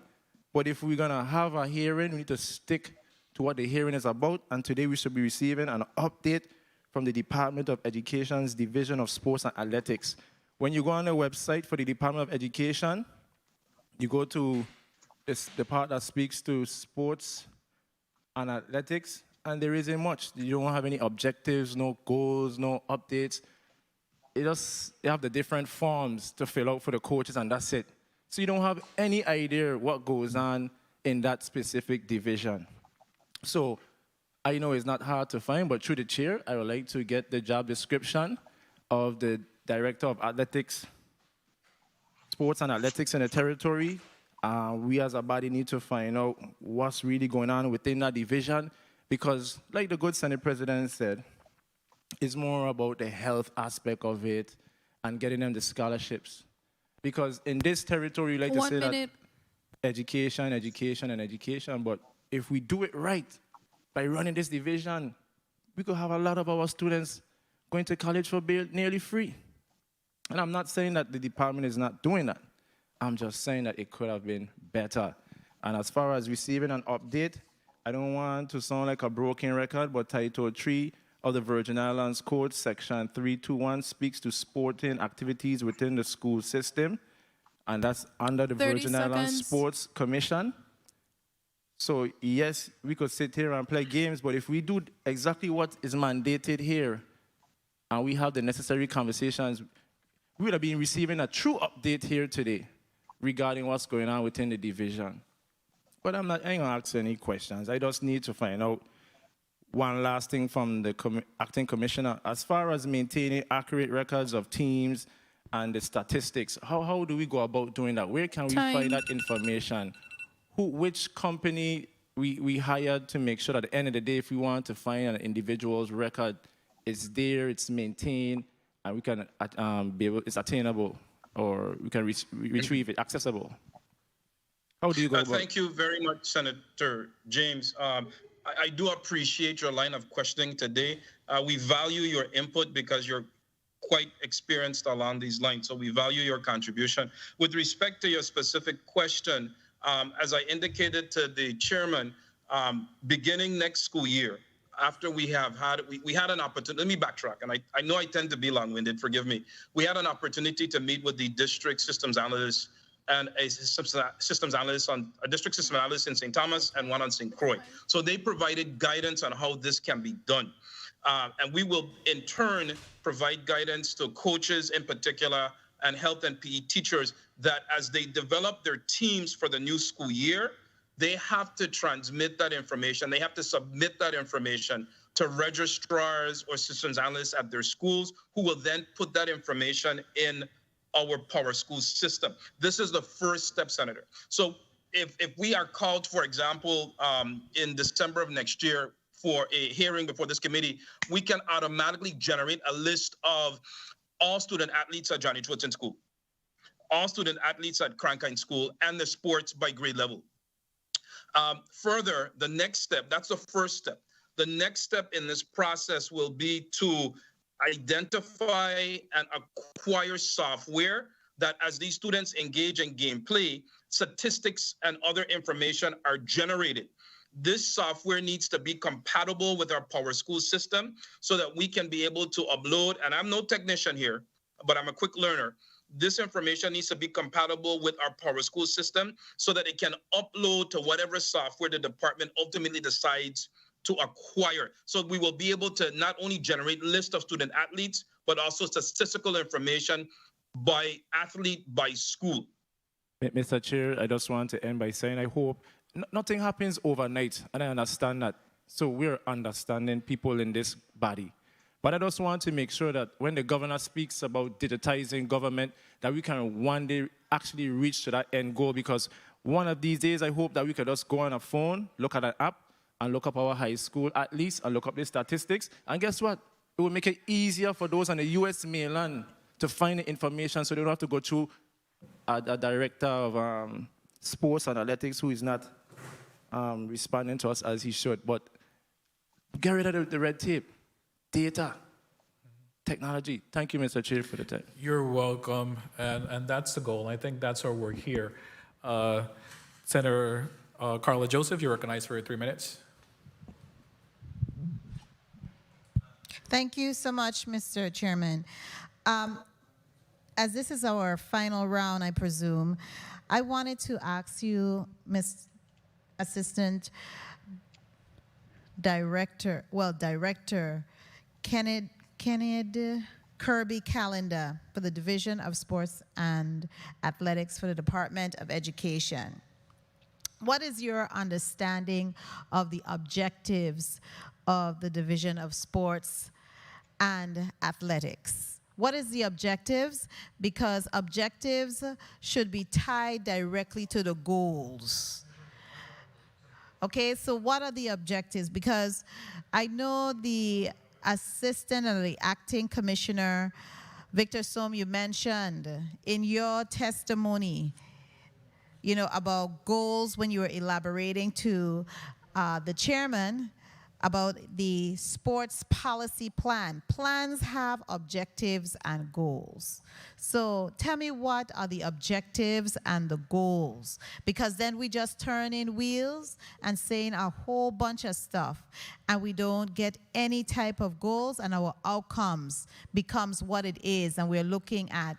And then you have another department who just jumps in, take the lead, and take over and get, even though it isn't the best result, getting something rather than nothing. So tell me what the objectives are, kindly. Good afternoon, Kirby Calendar, Division of Sports and Athletics.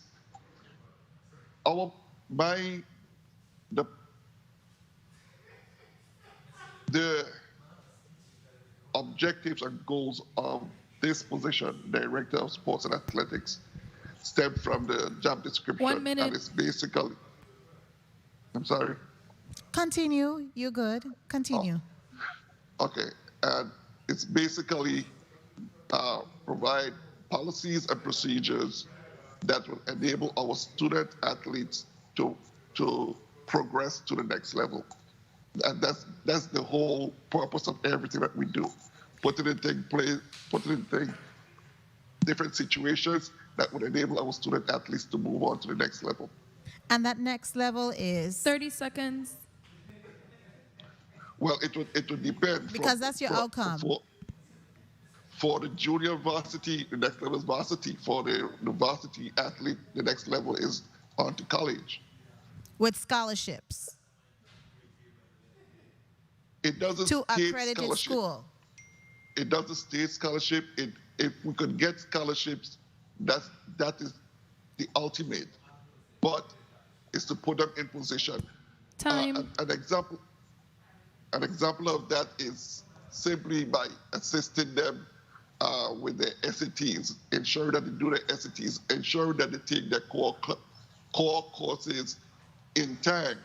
Because if you don't have your 10 core courses by the end of your junior season, for example, you're not going to be able to make the required courses by the end of your senior season. So by us doing something like the roadmap to college, it informs them that they have to do X, Y, Z at an appropriate time. Now, saying all of that, maybe they get a scholarship, maybe not. But the thing is, we have to prepare them to be in a position to get the scholarships. Okay, thank you.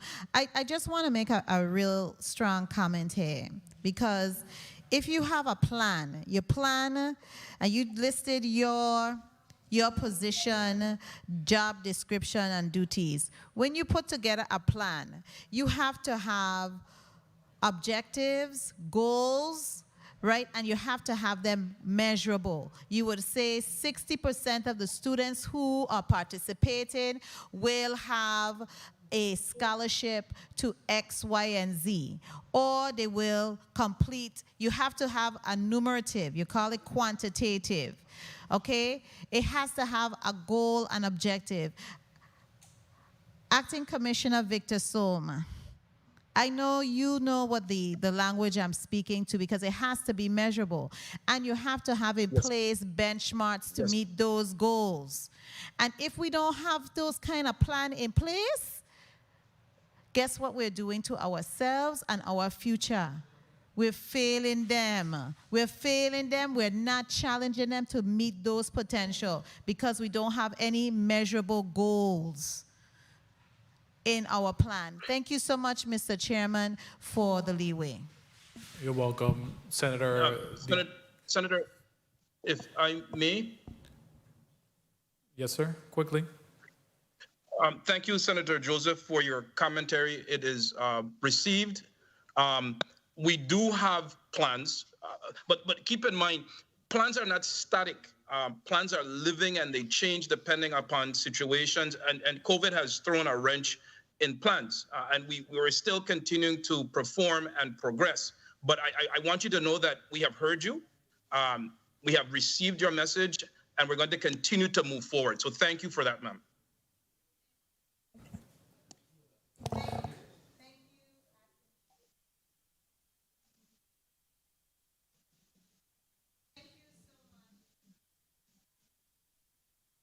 Commissioner, because when you put together a plan and you have those outcomes and you have them measurable, that's what you're trying to achieve, some quantitative number. Thank you so much, Mr. Chairman, for the leeway. Thank you so much, as Acting Commissioner. You're welcome. Senator Lee Graff, you're recognized for your 3 minutes. Senator Alma Francis Halliger, you're recognized for your 3 minutes. Good afternoon again. I come in peace. But I want to ask a question quickly. When it came to the tournament, what exactly did the students get out of it, even with the combine? What exactly, as it relates to potential recruitment and their portfolios, did they benefit from participating? Anything tangible that they can show for their participation in either the combine or the tournaments? I would defer to Director Calendar here. Thank you. Good afternoon. The purpose of the Honoring a Legend tournament was to get the students back out playing. The purpose of the combine was more to get them out to start training, because the combine was the first of any activity that they actually did in about a year. So I think Senator Sarro was talking about the fact that they were out of shape. Well, considering the fact that they didn't play any sport over the past 7, 8, that is 9 months. That is not the direction I was going into, but thank you so much for your thought process. Excuse me, Yes. Senator Francis Yes. Halliger, I would just like to advise Director Calendar that when addressing the senator, ensure that he mentions Senator Sarro. Thank you. Okay. I wanted to ask, at what point did the 1 light minute. bulb go off? Okay, do I get additional time for that brief interruption? Senator I am Francis savoring Heiliger. every minute of my 3 minutes. Yes, go ahead. Thank you. At what point did the light bulb go off in the Department of Education that they needed to start tracking our athletes in regards to collecting data and potentially inputting information, utilizing software? Because from a technical standpoint, from someone that deals with computers and technology and know the advent of all the information and data processing software that has been available in the 21st century, at what point 30 did the light seconds. bulb go off in you guys' head to say that now in 2021 is when this stuff needs to be done? Senator, if I may, respectfully, I don't think the light bulb was ever turned off. I think the light bulb was always on. Certainly, and I'm not making excuses. Stay on. We didn't, You just let the light stay on and just burn and burn and burn, and nobody did anything. That's not true, Senator. That's not true. That's what I'm trying to ascertain, because the entire testimony that I'm hearing today is everything that you're going to do. It's not done. So if the light bulb was already on, I'm trying to understand why some of these things were not done 5, 10, 15 years ago when technology like this and software like this existed. So, Senator, respectfully, I can't account for what happened 10 to 15 years ago. I was someplace else. Since coming on board, we have the Coach the Coaches program, where coaches are certified. That's been happening for several years. That's not something new. That's been happening for several years. The fact that we have Power School and a special function within Power School to identify student athletes, again, that is not something new. That's something that some schools were doing and some schools weren't doing. The Division of Sports Analytics is now saying that has to be done across the board. That has to be something that is universal and not just at Cankrine School or at the Richard School, but every school that has sports programs needs to begin to identify those students within Power School. So that's not something, again, that is new. That's something that has existed. It hasn't been taken advantage of. Basically, what you're saying, there was no collaboration across the board when it came to the importance of identifying when it came to our student athletes, but it was just done periodically or individually, depending on who might have run a particular school, as opposed to it being a standard policy across throughout the Department of Education? Is that what you're saying? And exactly, and that is where the Division of Sports Analytics now comes in as a state agency that is required for policy and monitoring policy. That is where we now come in to say, look, everybody got to do this. So basically, we dropped the ball and we're now trying to clean up the mess. I would disagree with that, Senator. I don't think that so the ball wasn't dropped. See, the reason why I am asking these questions is because as a senator, a lot of things that I'm hearing today confuses me.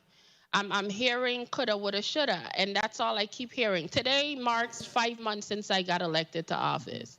And I can honestly sit here and the continuous tone and the continuous message that I'm hearing from many testifiers is I wasn't here. So why take on a job that you didn't even bother to know what your predecessor was doing or not doing? Because it's an easy way to say that it wasn't my responsibility. I can't account for other people. The point is, some of you are in these positions now.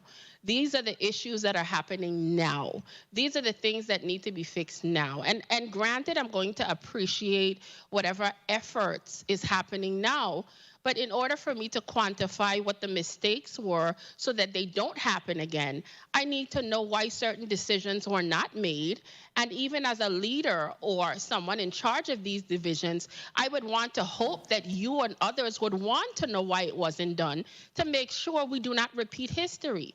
We have a habit in this territory of when people leave positions, guess what? Their ideas and their plans leave with them. Or if a new administration comes in and they might not like this person or that person, those plans and ideas go through the window like they never happened. I am trying to understand, is there a way or a handbook that is left behind that is passed on? And I'm just saying this figuratively, if one doesn't exist, so that people could continue the work to make sure that our children are not shortchanged based on politics and personalities. That is my concern here today. And you could answer the Senator on my time, Acting Commissioner. Thank you, Senator Francis Heiliger. May I, sir? Yes, you may. So in response to the Senator's question, that bridge is being built now. Those policies and those plans for continuance are being built now. They weren't built before. And I must say that the DSA is a relatively new creation compared to other divisions within the department. So as we move forward, and we're constantly moving forward and learning from the mistakes. And I'm not saying that those that came before me, that we're not aware of what their positions and what their plans are. All I'm saying is that I am not in a position to take responsibility for mistakes of the past. I am here to learn from those mistakes and move forward.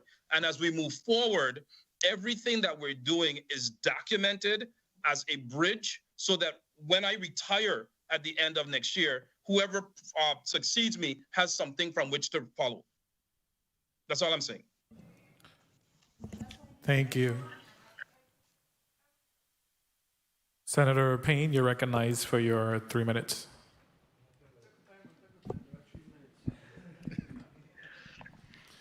Thank you for the time, Mr. Chair. Thank you for that 5 minutes.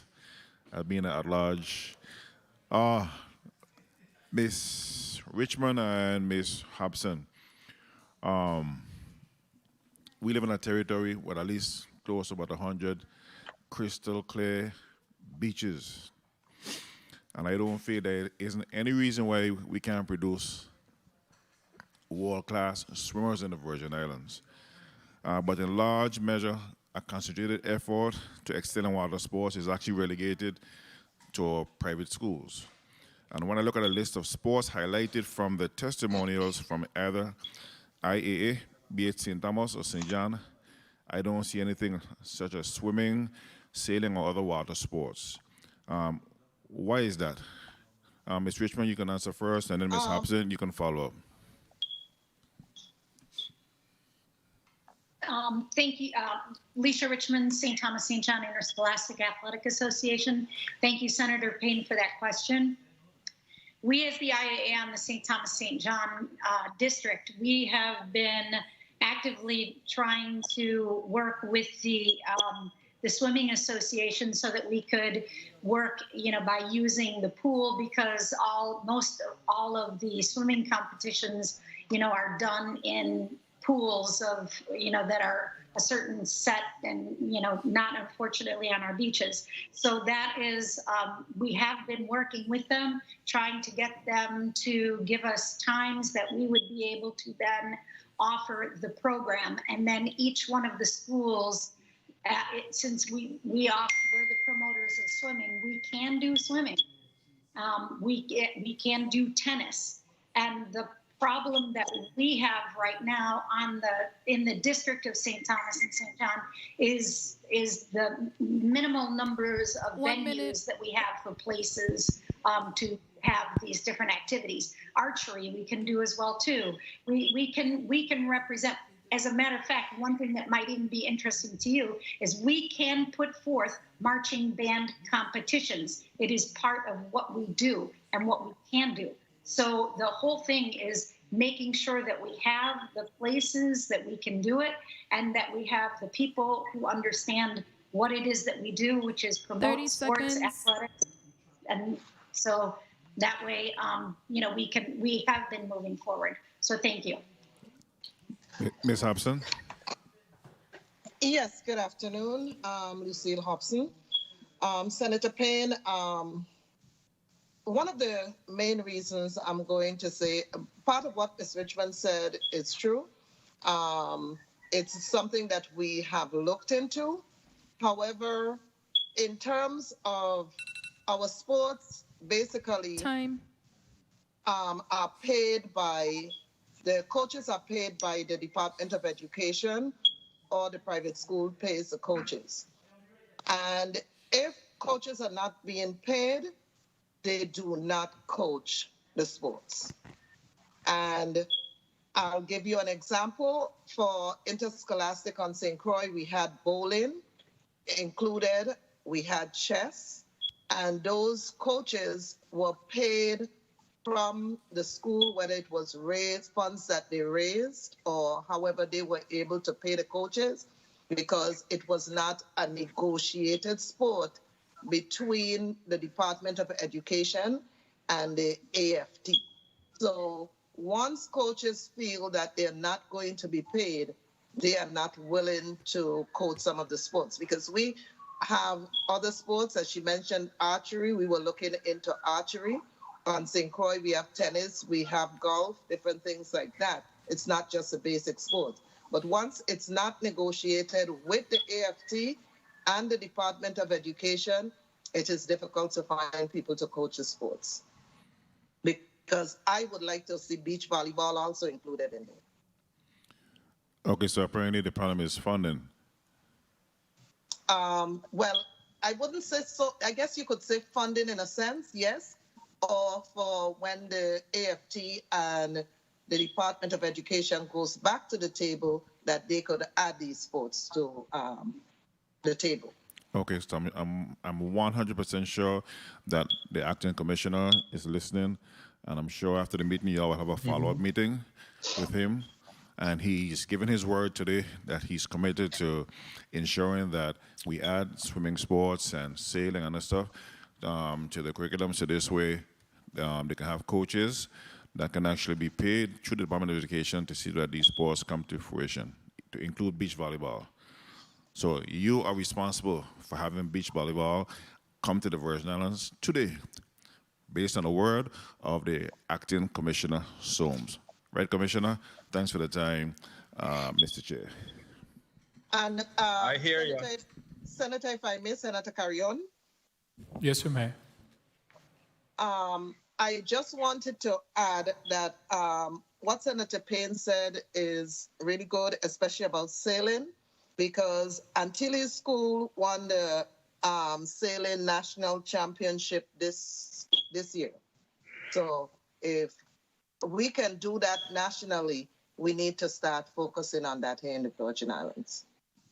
We do, and thank you for bringing that point up, Senator Payne. And that's why one of the reasons I mentioned in the previous hearing to the Commissioner of Sports Park and Recreation, importance of having a marine arm and having a marine coordinator for the department.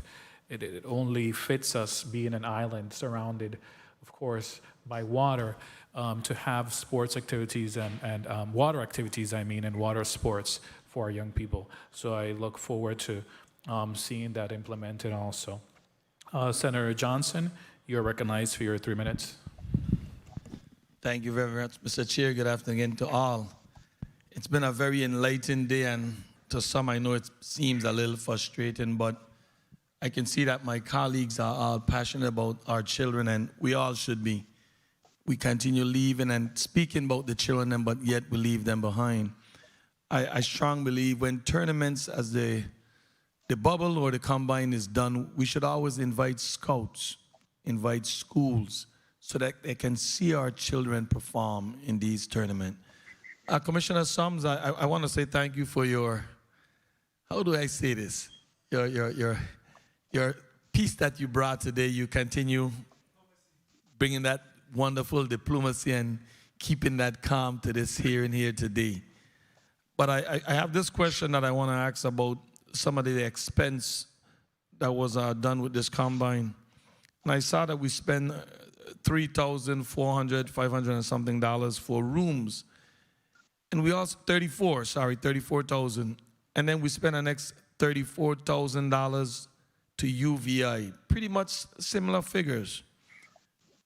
Was this a negotiable fee? And why was that cost so much for just utilizing of the gym for practice? Thank you, Senator Johnson.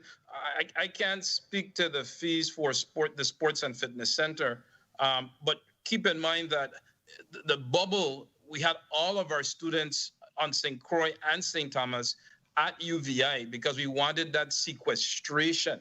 So compared to the room rates that UVI charge, which is not negotiable per se, if you compare that to what we've spent at the hotels on St. Croix for the Honoring a Legend, this is a steal. We spent, I believe, $83,000 in hotel costs because it was important that we put our money where our mouth is and give students an opportunity to engage in meaningful sporting activity. I will rely on the department, my brother and sister at the Department of Sports, Parks, and Recreation to talk about the cost for the Sports and Fitness Center fees at UVI. Good afternoon, Renee Hansen, Assistant Commissioner, St. Croix District. Thank you, Senator Johnson, for that question. I would like to let you know that the Sports Fitness Center was negotiated down. It was higher. At first, they were charging us $2,000 per day to utilize the gym. And remember, we had basketball boys, basketball girls, and the co-ed volleyball at UVI. So we did negotiate down to $1,000 per day. And I guess the others is, I think lunch and dinner on the weekends on St. Croix is included in this fee as well. In the use of the gym, did you utilize that gym for the entire day? Like how many hours a day? Not at all. That was a little back and forth. Unfortunately, some of our coaches wasn't happy with the access, but nonetheless, that was the cost. All right. Thank you very much. The gym, I would say maybe 3 hours during the week, and I would venture to say maybe 4 or 5 on the weekend. Can you expand a little bit and the reason why some of the coach wasn't pleased? What was not appealing to them, if you may? Okay, well, I'll use basketball for example. As Ms. Hobson mentioned, we had some students that were still here who graduated the year before, and they wanted the opportunity to, participate in the combine. So while the other children were going to school from 8 to 3, these students were free. So the coach wanted to carry them during the morning, and they do special drills and training, and that was not available to them as they wish. So that's where I'm at. So in a negotiation of utilizing the fitness center, wasn't that $34,000 pretty much for the whole day of the usage for you guys? For me, I can't say I was involved with the negotiation per se. Maybe when my counterpart comes back on, but I do believe we thought that was the agreement, but there was a breakdown somewhere, and it could be because with UVI there are so many levels there. You know, the security arm, the whoever was over the gym. I believe there was some breakdown in communication somewhere. So that was the result. So we didn't have the gym available to us all day. It's very sad to hear what you guys spend on the use of that facility, but yet you were kind of limited to the use of the facility. Because when you hear that figure, it jumps out. That's some decent money to use a gym. But then if you're telling me that you negotiate to use this gym, but still everything wasn't put in place for you to utilize the gym as much as you would. It's very sad to hear that you spend that amount of money and didn't get to use the gym to have our children prepare themselves for these games. So this is something in your next negotiation. I think you guys, it's a lesson that I think you should learn and make sure that every single penny you pay to the UVI, that you have that same amount of time to use that gym. Mr. Chair, thank you very much for your indulgence. And to all the testifiers, again, I say thank you, but we have to keep grinding and making sure that our children get the best representation and the best opportunity to be viewed and seen to get those scholarships. Again, I say thank you. Thank you for the line of questioning, Senator Johnson. Next up, we have Senator General Sorrow.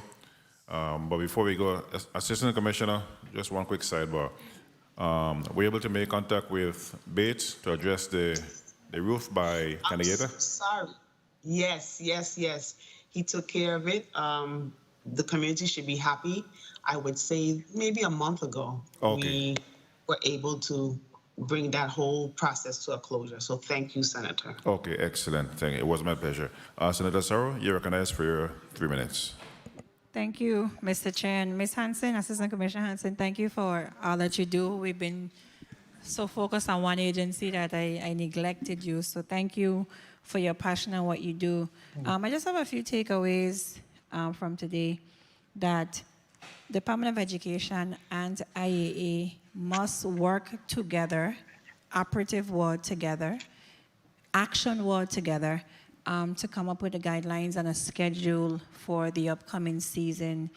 And then page 9, another takeaway I've noticed is that page 9 of your testimony, education, you have the inaugural Honoring a Legend tournament is the first in what the Department of Education hopes will be a string of JV and varsity all-star tournaments as we celebrate our return to sports. And as we speak today, I can't help but to note the convoluted interaction. So IAA is the high school level NCAA. They run the sports. And I think that IAA, not I think, I know, IAA should continue to run the leagues. And education, you need to focus on developing the athlete in totality, from training to, what would it take to get them into college, SAT scores, NCAA clearinghouse, what's not. So we need some lines of demarcation. So when we sit and education is venturing way too far into IAA's role. And that's the problem. So you have that adversarial back and forth taking place when really it is a job of education to develop that personal infrastructure to develop the athlete. And then I came through the athletic programs of the schools from elementary to college. 1 minute. Division I. And I want education to utilize its resources. Ms. Hobson is sitting on this line. And Ms. Hobson is every time I turn around, she keeps climbing the ranks to something else in the FIVB Federation. I think she's a Caribbean something. Ms. Hobson, what's your title now? Good afternoon, Senator Sarah. I'm the 30 seconds. Vice President at the North American, Central American, and Caribbean Confederation. Good. She ain't even on the local level anymore. And then you have the same thing with Miss Miranda, and then I played, Miss Hobson was our national team coach, and then she made us a coach, and then everything else. And you have Miss Miranda there, and you had Mark Daniel, who was my assistant coach on the First Island Mixed AAU team. So you have people that understand athletics on this call, and I think there's a young lady that's doing a master's in sports management, and we have Ms. Toma with business management. I mean, you have people that can create a working program, but it takes some level of collaboration moving forward. And Mr. Sum, you answered nice and diplomatic today, and I know your willingness to try, but moving forward, let us not put round peg in square holes. Let's not have people on a bus in a wrong seat. Athletics will never move forward, and understand the line of demarcation that DOE's job is not to run tournaments. That is IAA's job to run leagues. And your job is to cultivate the athlete. And Mr. Sum, thank you for your responses today. And moving forward, I am at your disposal. I'm not the expert, but I'm opening myself and I'm availing myself.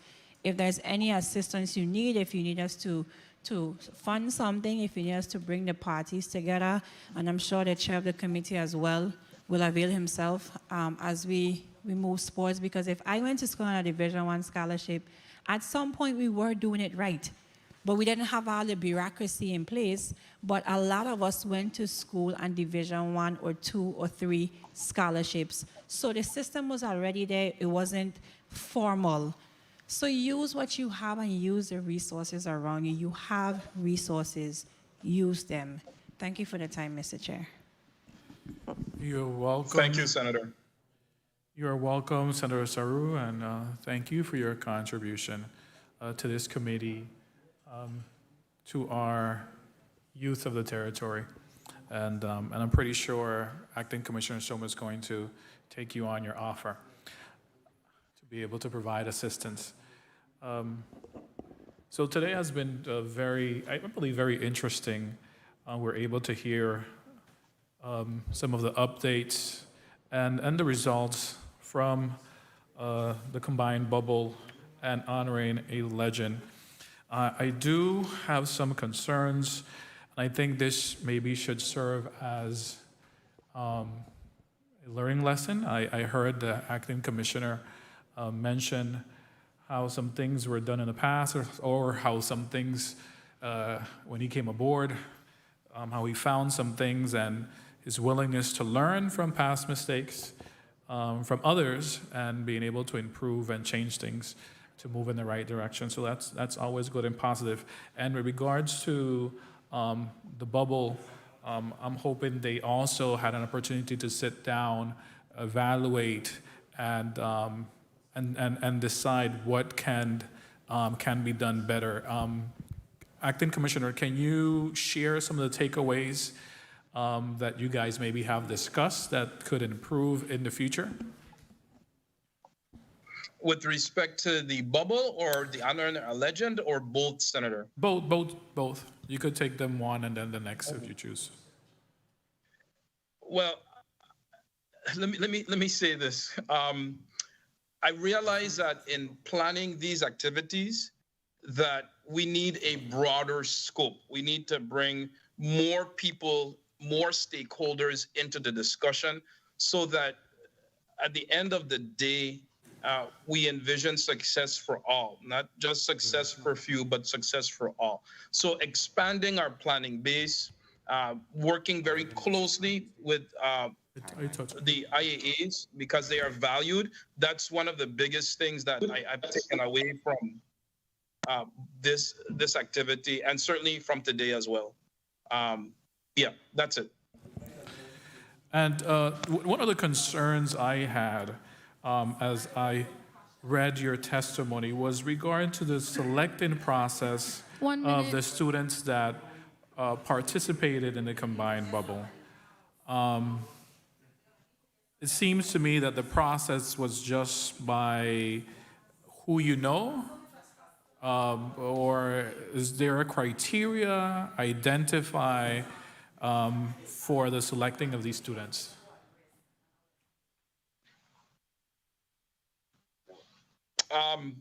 I think it's best to have Sports, Parks, and Recreation 30 address seconds. that. I will say this, it was based on the knowledge of coaches, based on previous student performance. So they may have known Kirby Callender and known him to be a very good basketball player.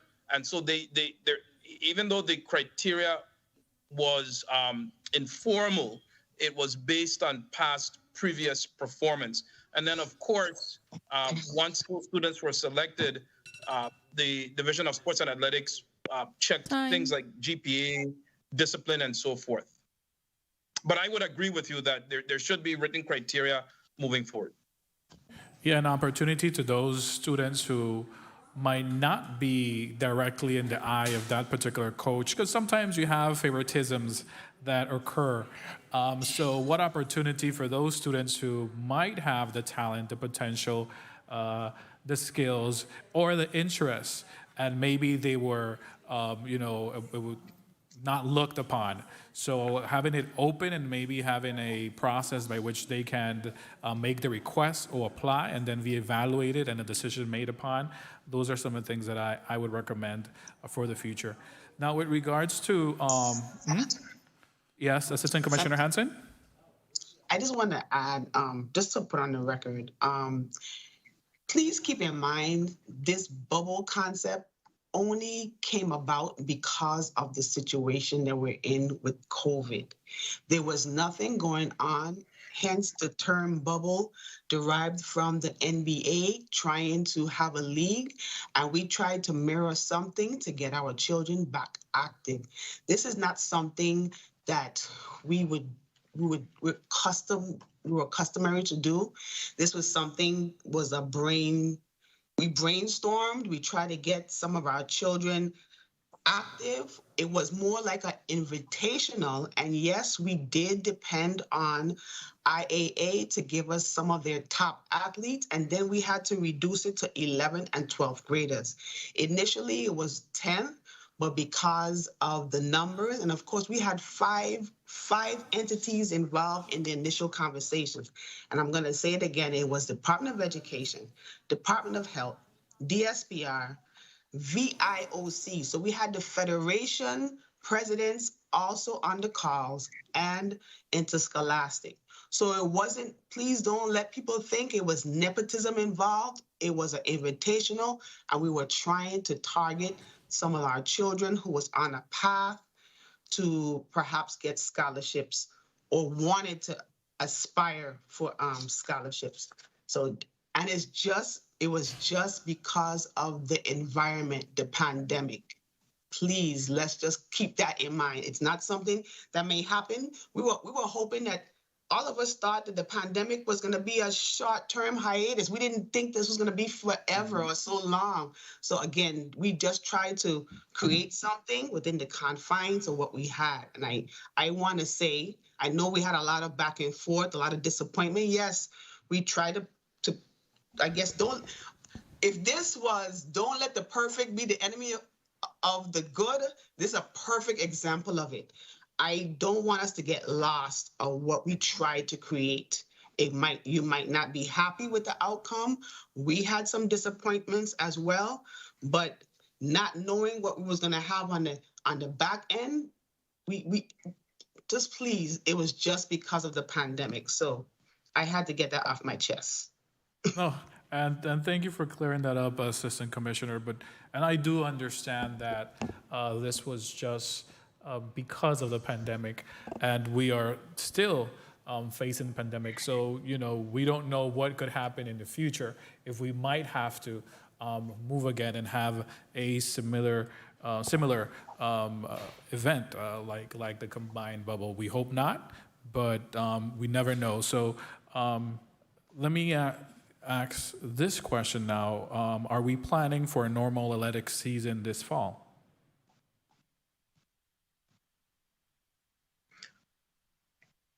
Good afternoon, Senator. Lucille Hobson here. At the present moment, the St. Croix Interscholastic Association and the St. Thomas St. John Interscholastic Association is planning for normal season as long as school is open. We have already started working on a calendar. St. Croix completed their calendar, shared it with the membership. And when I say membership, I meant the executive officers and the St. Thomas St. John IAA, so that they can look at it and see if we can work together to make sure all of our leagues run concurrently. Okay, so I'm glad to hear that, Assistant Acting Commissioner Soames. As contained in the testimony, we are hopeful and we have planned for sporting activities going into the 2021 school year, sir. So have the coaches for the sports that begin in the fall, have they been contacted? No, they haven't. Keep in mind that coaches may change from year to year. We've had retirements and resignations, so we may find that there will be new coaches coming into the system. So we really have to wait until the beginning of the school year when schools identify who the coaches will be by sport. We would hate to engage people who are not returning, who are not going to be coaching next year. So we really have to wait until the start of the school year.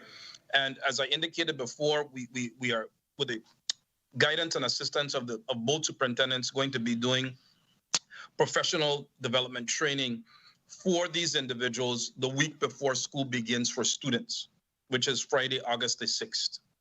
And there are questions among the parents wanting to know with regards to vaccination. Would that be something that the school will be requiring, or IAA with regards to vaccination for student athletes?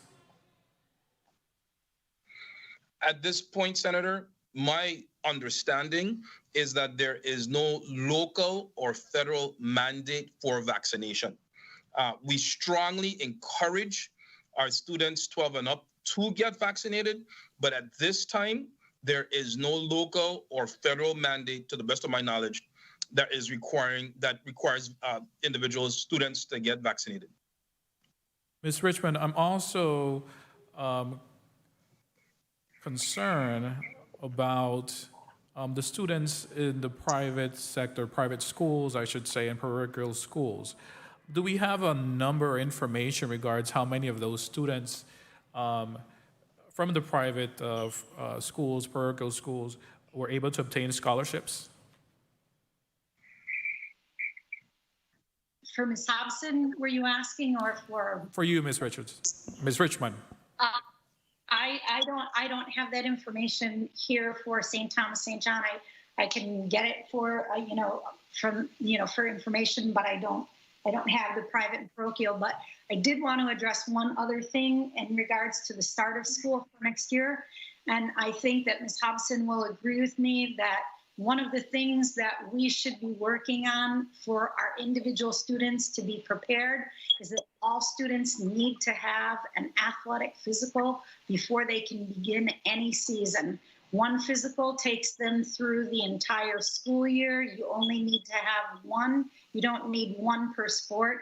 And so we need to make sure that our students now and their parents now are told about the physical process and that they should be getting in contact with their physicians to get their athletic physicals completed. Thank you for sharing that, Ms. Hobson. Lucille Hobson here.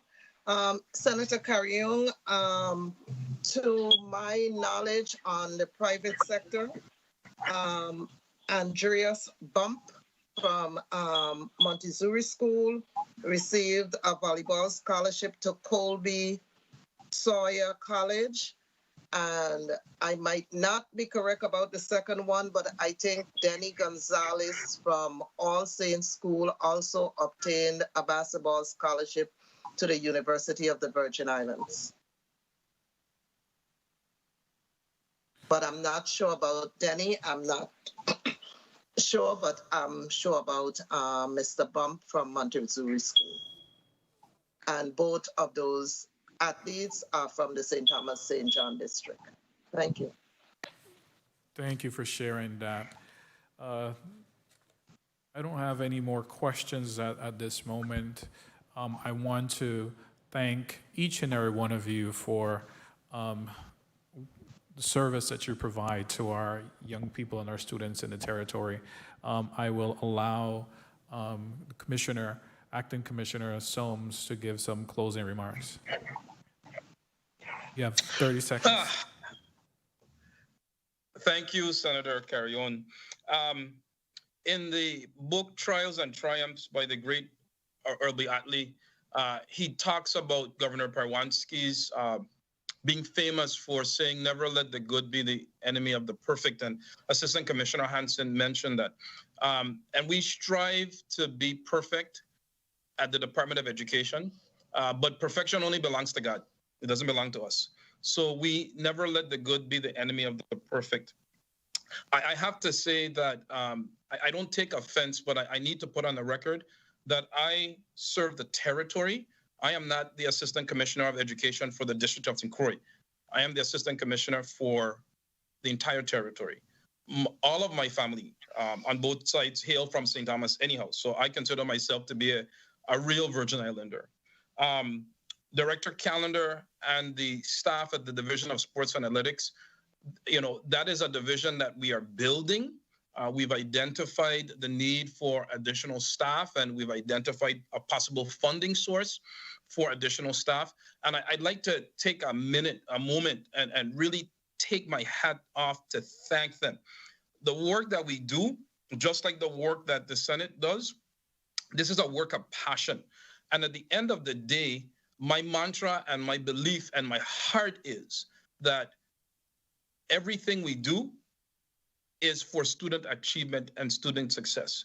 We may not do it to the liking of everyone in the community, everyone in the Senate, and certainly everyone in the department, but we continue to move forward because we realize inherently that this work is a work of passion and a work that ultimately results in student success.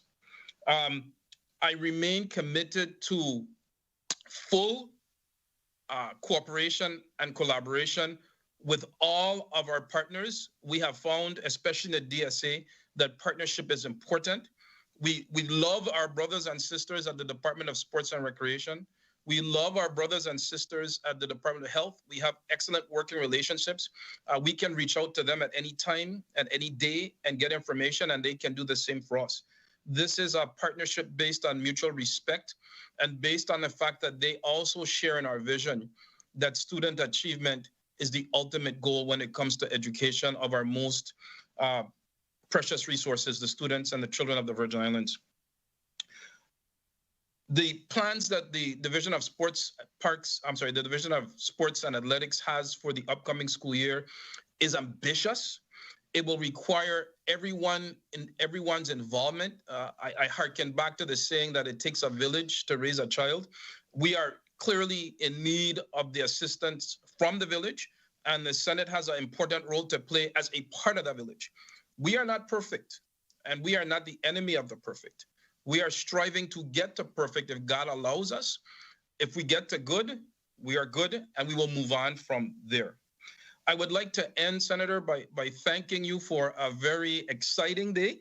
I must say that we feel better at this hearing than we did in the hearing on March 24th. We'd like to thank all of the members for their input this afternoon. This was a great opportunity for the department to listen, to actively listen to learn of the concerns and the items of issue for senators. We will definitely take that to heart.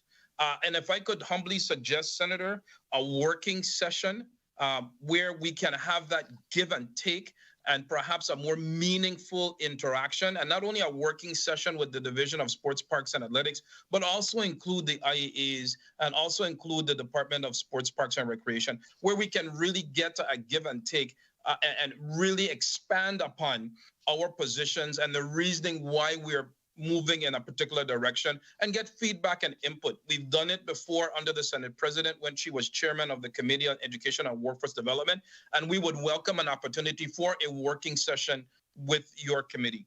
Again, I want to thank the legislature. I want to thank my brother and sister at the Department of Sports, Parks, and Recreation.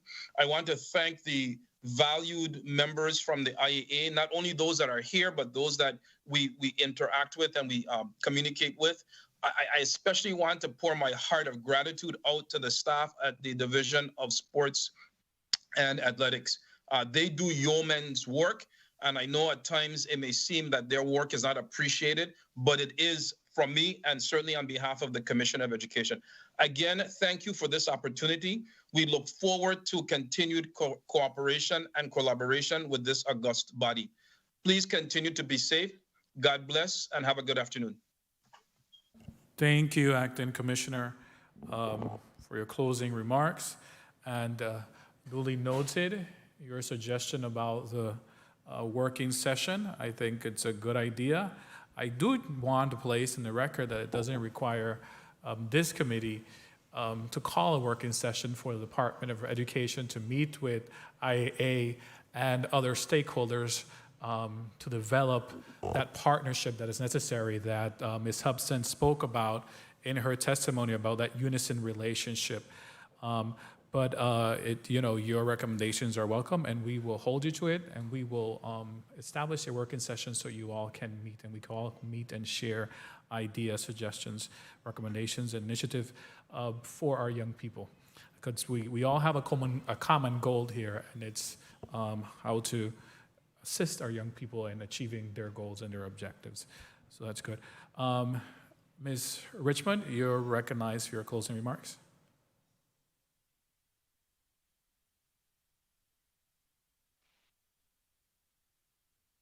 Thank you, Senator Carrion. I would like to also state that I feel that this meeting is, Senate hearing is a wonderful change from the last.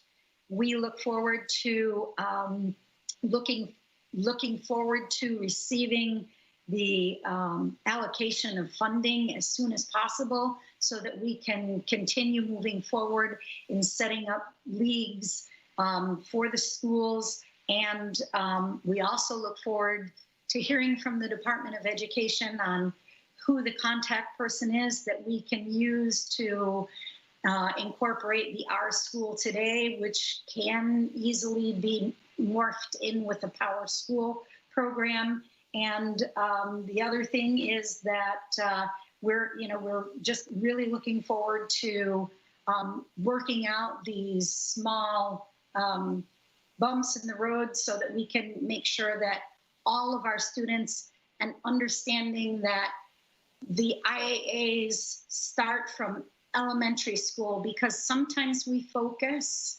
on just our high school students. Those high school students don't become those athletes until they've gone through the steps of elementary school and the learning and competition that goes along with it. So please make sure that we don't leave behind the thought of these elementary students as we focus on these students who are moving forward with their secondary careers in education. Thank you. Thank you, Ms. Richmond. Ms. Hobson? Yes, good afternoon again. Senator Carrion, I wanted in my closing to touch on several things. One of them being about the selection process. I know there has been some talk about how the athletes were selected. And I wanted to bring some clarity to it because the coaches for the schools in the St. Croix district were contacted to select, first, as Ms. Hanson said, 10th, 11th, and 12th graders. At the time, I don't know whether it was monetary or what the issue was, but then it was shifted to juniors and seniors. And everyone couldn't attend. And the selection, the coaches gave their recommendations, as Ms. Hanson said, based upon their experience with the athletes in the various schools and who were on the specific teams that they had from the previous school year, which is also one of the reasons why they pulled in some of the athletes that had graduated and hadn't received any scholarships as yet.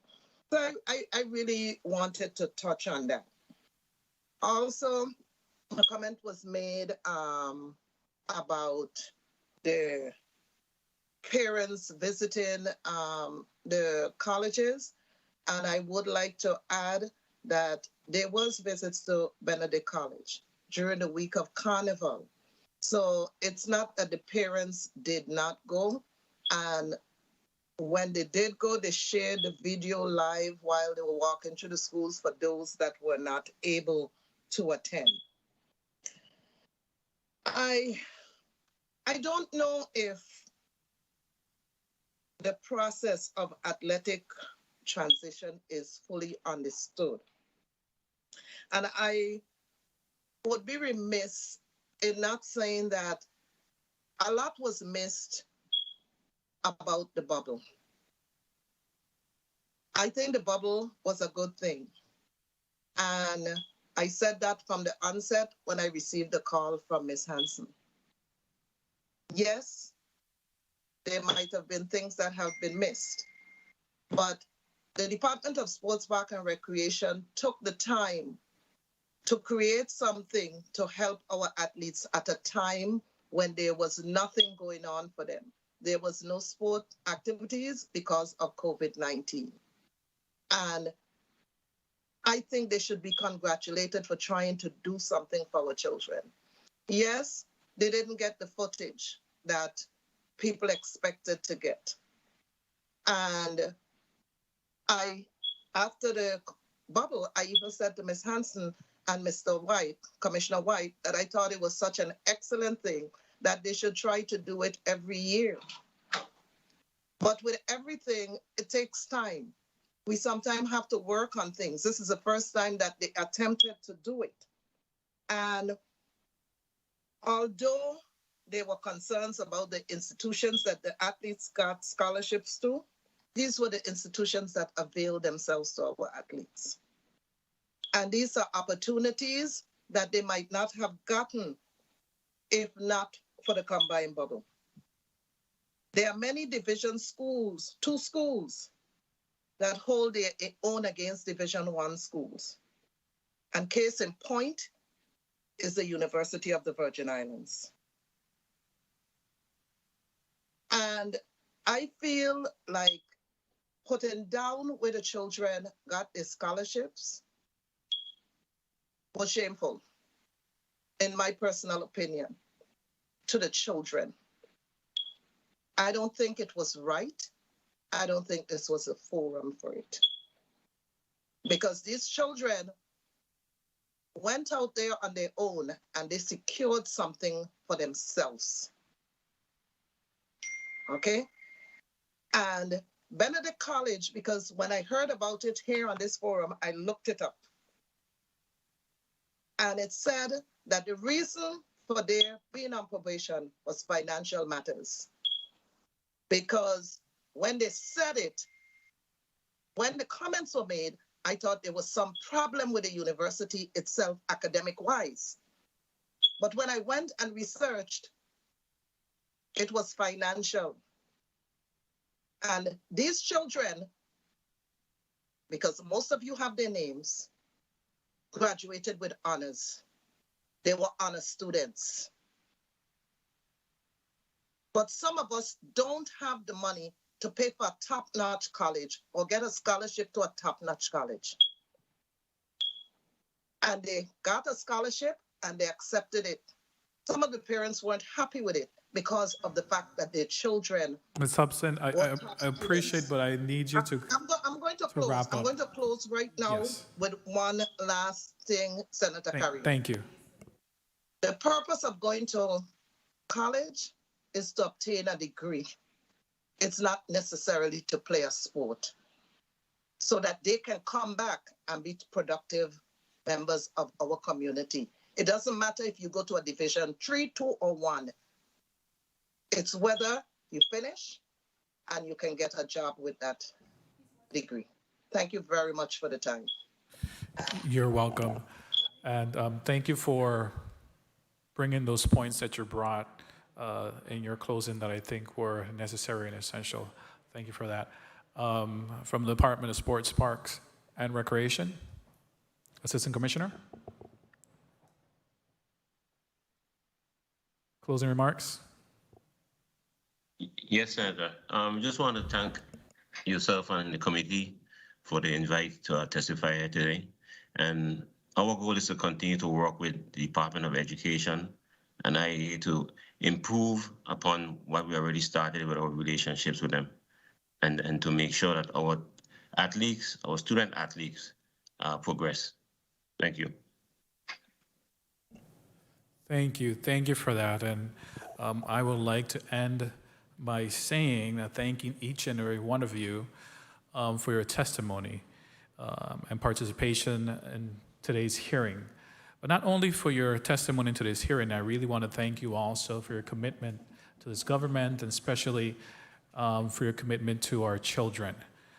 Some of you are doing it voluntarily as part of a nonprofit. Others are doing it because it's your job and responsibility, but also I know there is a passion behind of what you do. So you're not only doing it for a paycheck, as Acting Commissioner Soames mentioned. You're passionate about that, passionate about our children. So I want to commend you for the work. And I deeply believe that the initiative Combined Bubble and Honoring a Legend were two programs that provided benefits for our athletes, and we need more programs to do the same. Yes, there's always room for improvement, and I'm pretty sure from what I've heard today, you all have gathered recommendations, suggestions, and ideas, and even among yourself, you have acknowledged the areas that need to improve, so in the future you could do better in similar programs as this one. So today was a lot. We uncovered and expanded on many important matters in today's hearing relating to the state of the sports, of our students, athletes, and the territory, and we're looking forward. However, my colleagues and I are expecting some changes. We would like to see better collaboration between all the entities that were here today, and we would like to see a more of an effort to put into building our student athlete profiles. We would like to finally see a more VI graduates attending institutions with scholarships. And I think that's the end goal of what we are here and why this division was created, to be able to nurture and develop our athletes so that they could have these opportunities available for them. And able to do so, all stakeholders must be at the table. So I want to also thank my staff for all their support and their work. I want to thank also media for hanging on and for the work that they do. I want to also thank my committee members and non-committee members for being present and sticking along with us in this hearing. And overall, I think this was a very productive hearing today, where we left out with leaving with some good pointers, things that have to improve, and also allow each one of you to express yourself and a platform to share with the larger community of the results of the Combined Bubble, of the results of Honoring a Legend. And moving forward, we are hopeful to hear much more great news of the work that not only the Department of Education through the Division of Sports Athletic, but also the Department of Sports Park Recreation, and also the IAA are doing in our territory. So I want to thank each and every one of you, and this will conclude the hearing for today. The Committee on Youth, Sports, Park, and Recreation stands adjourned. Thank you.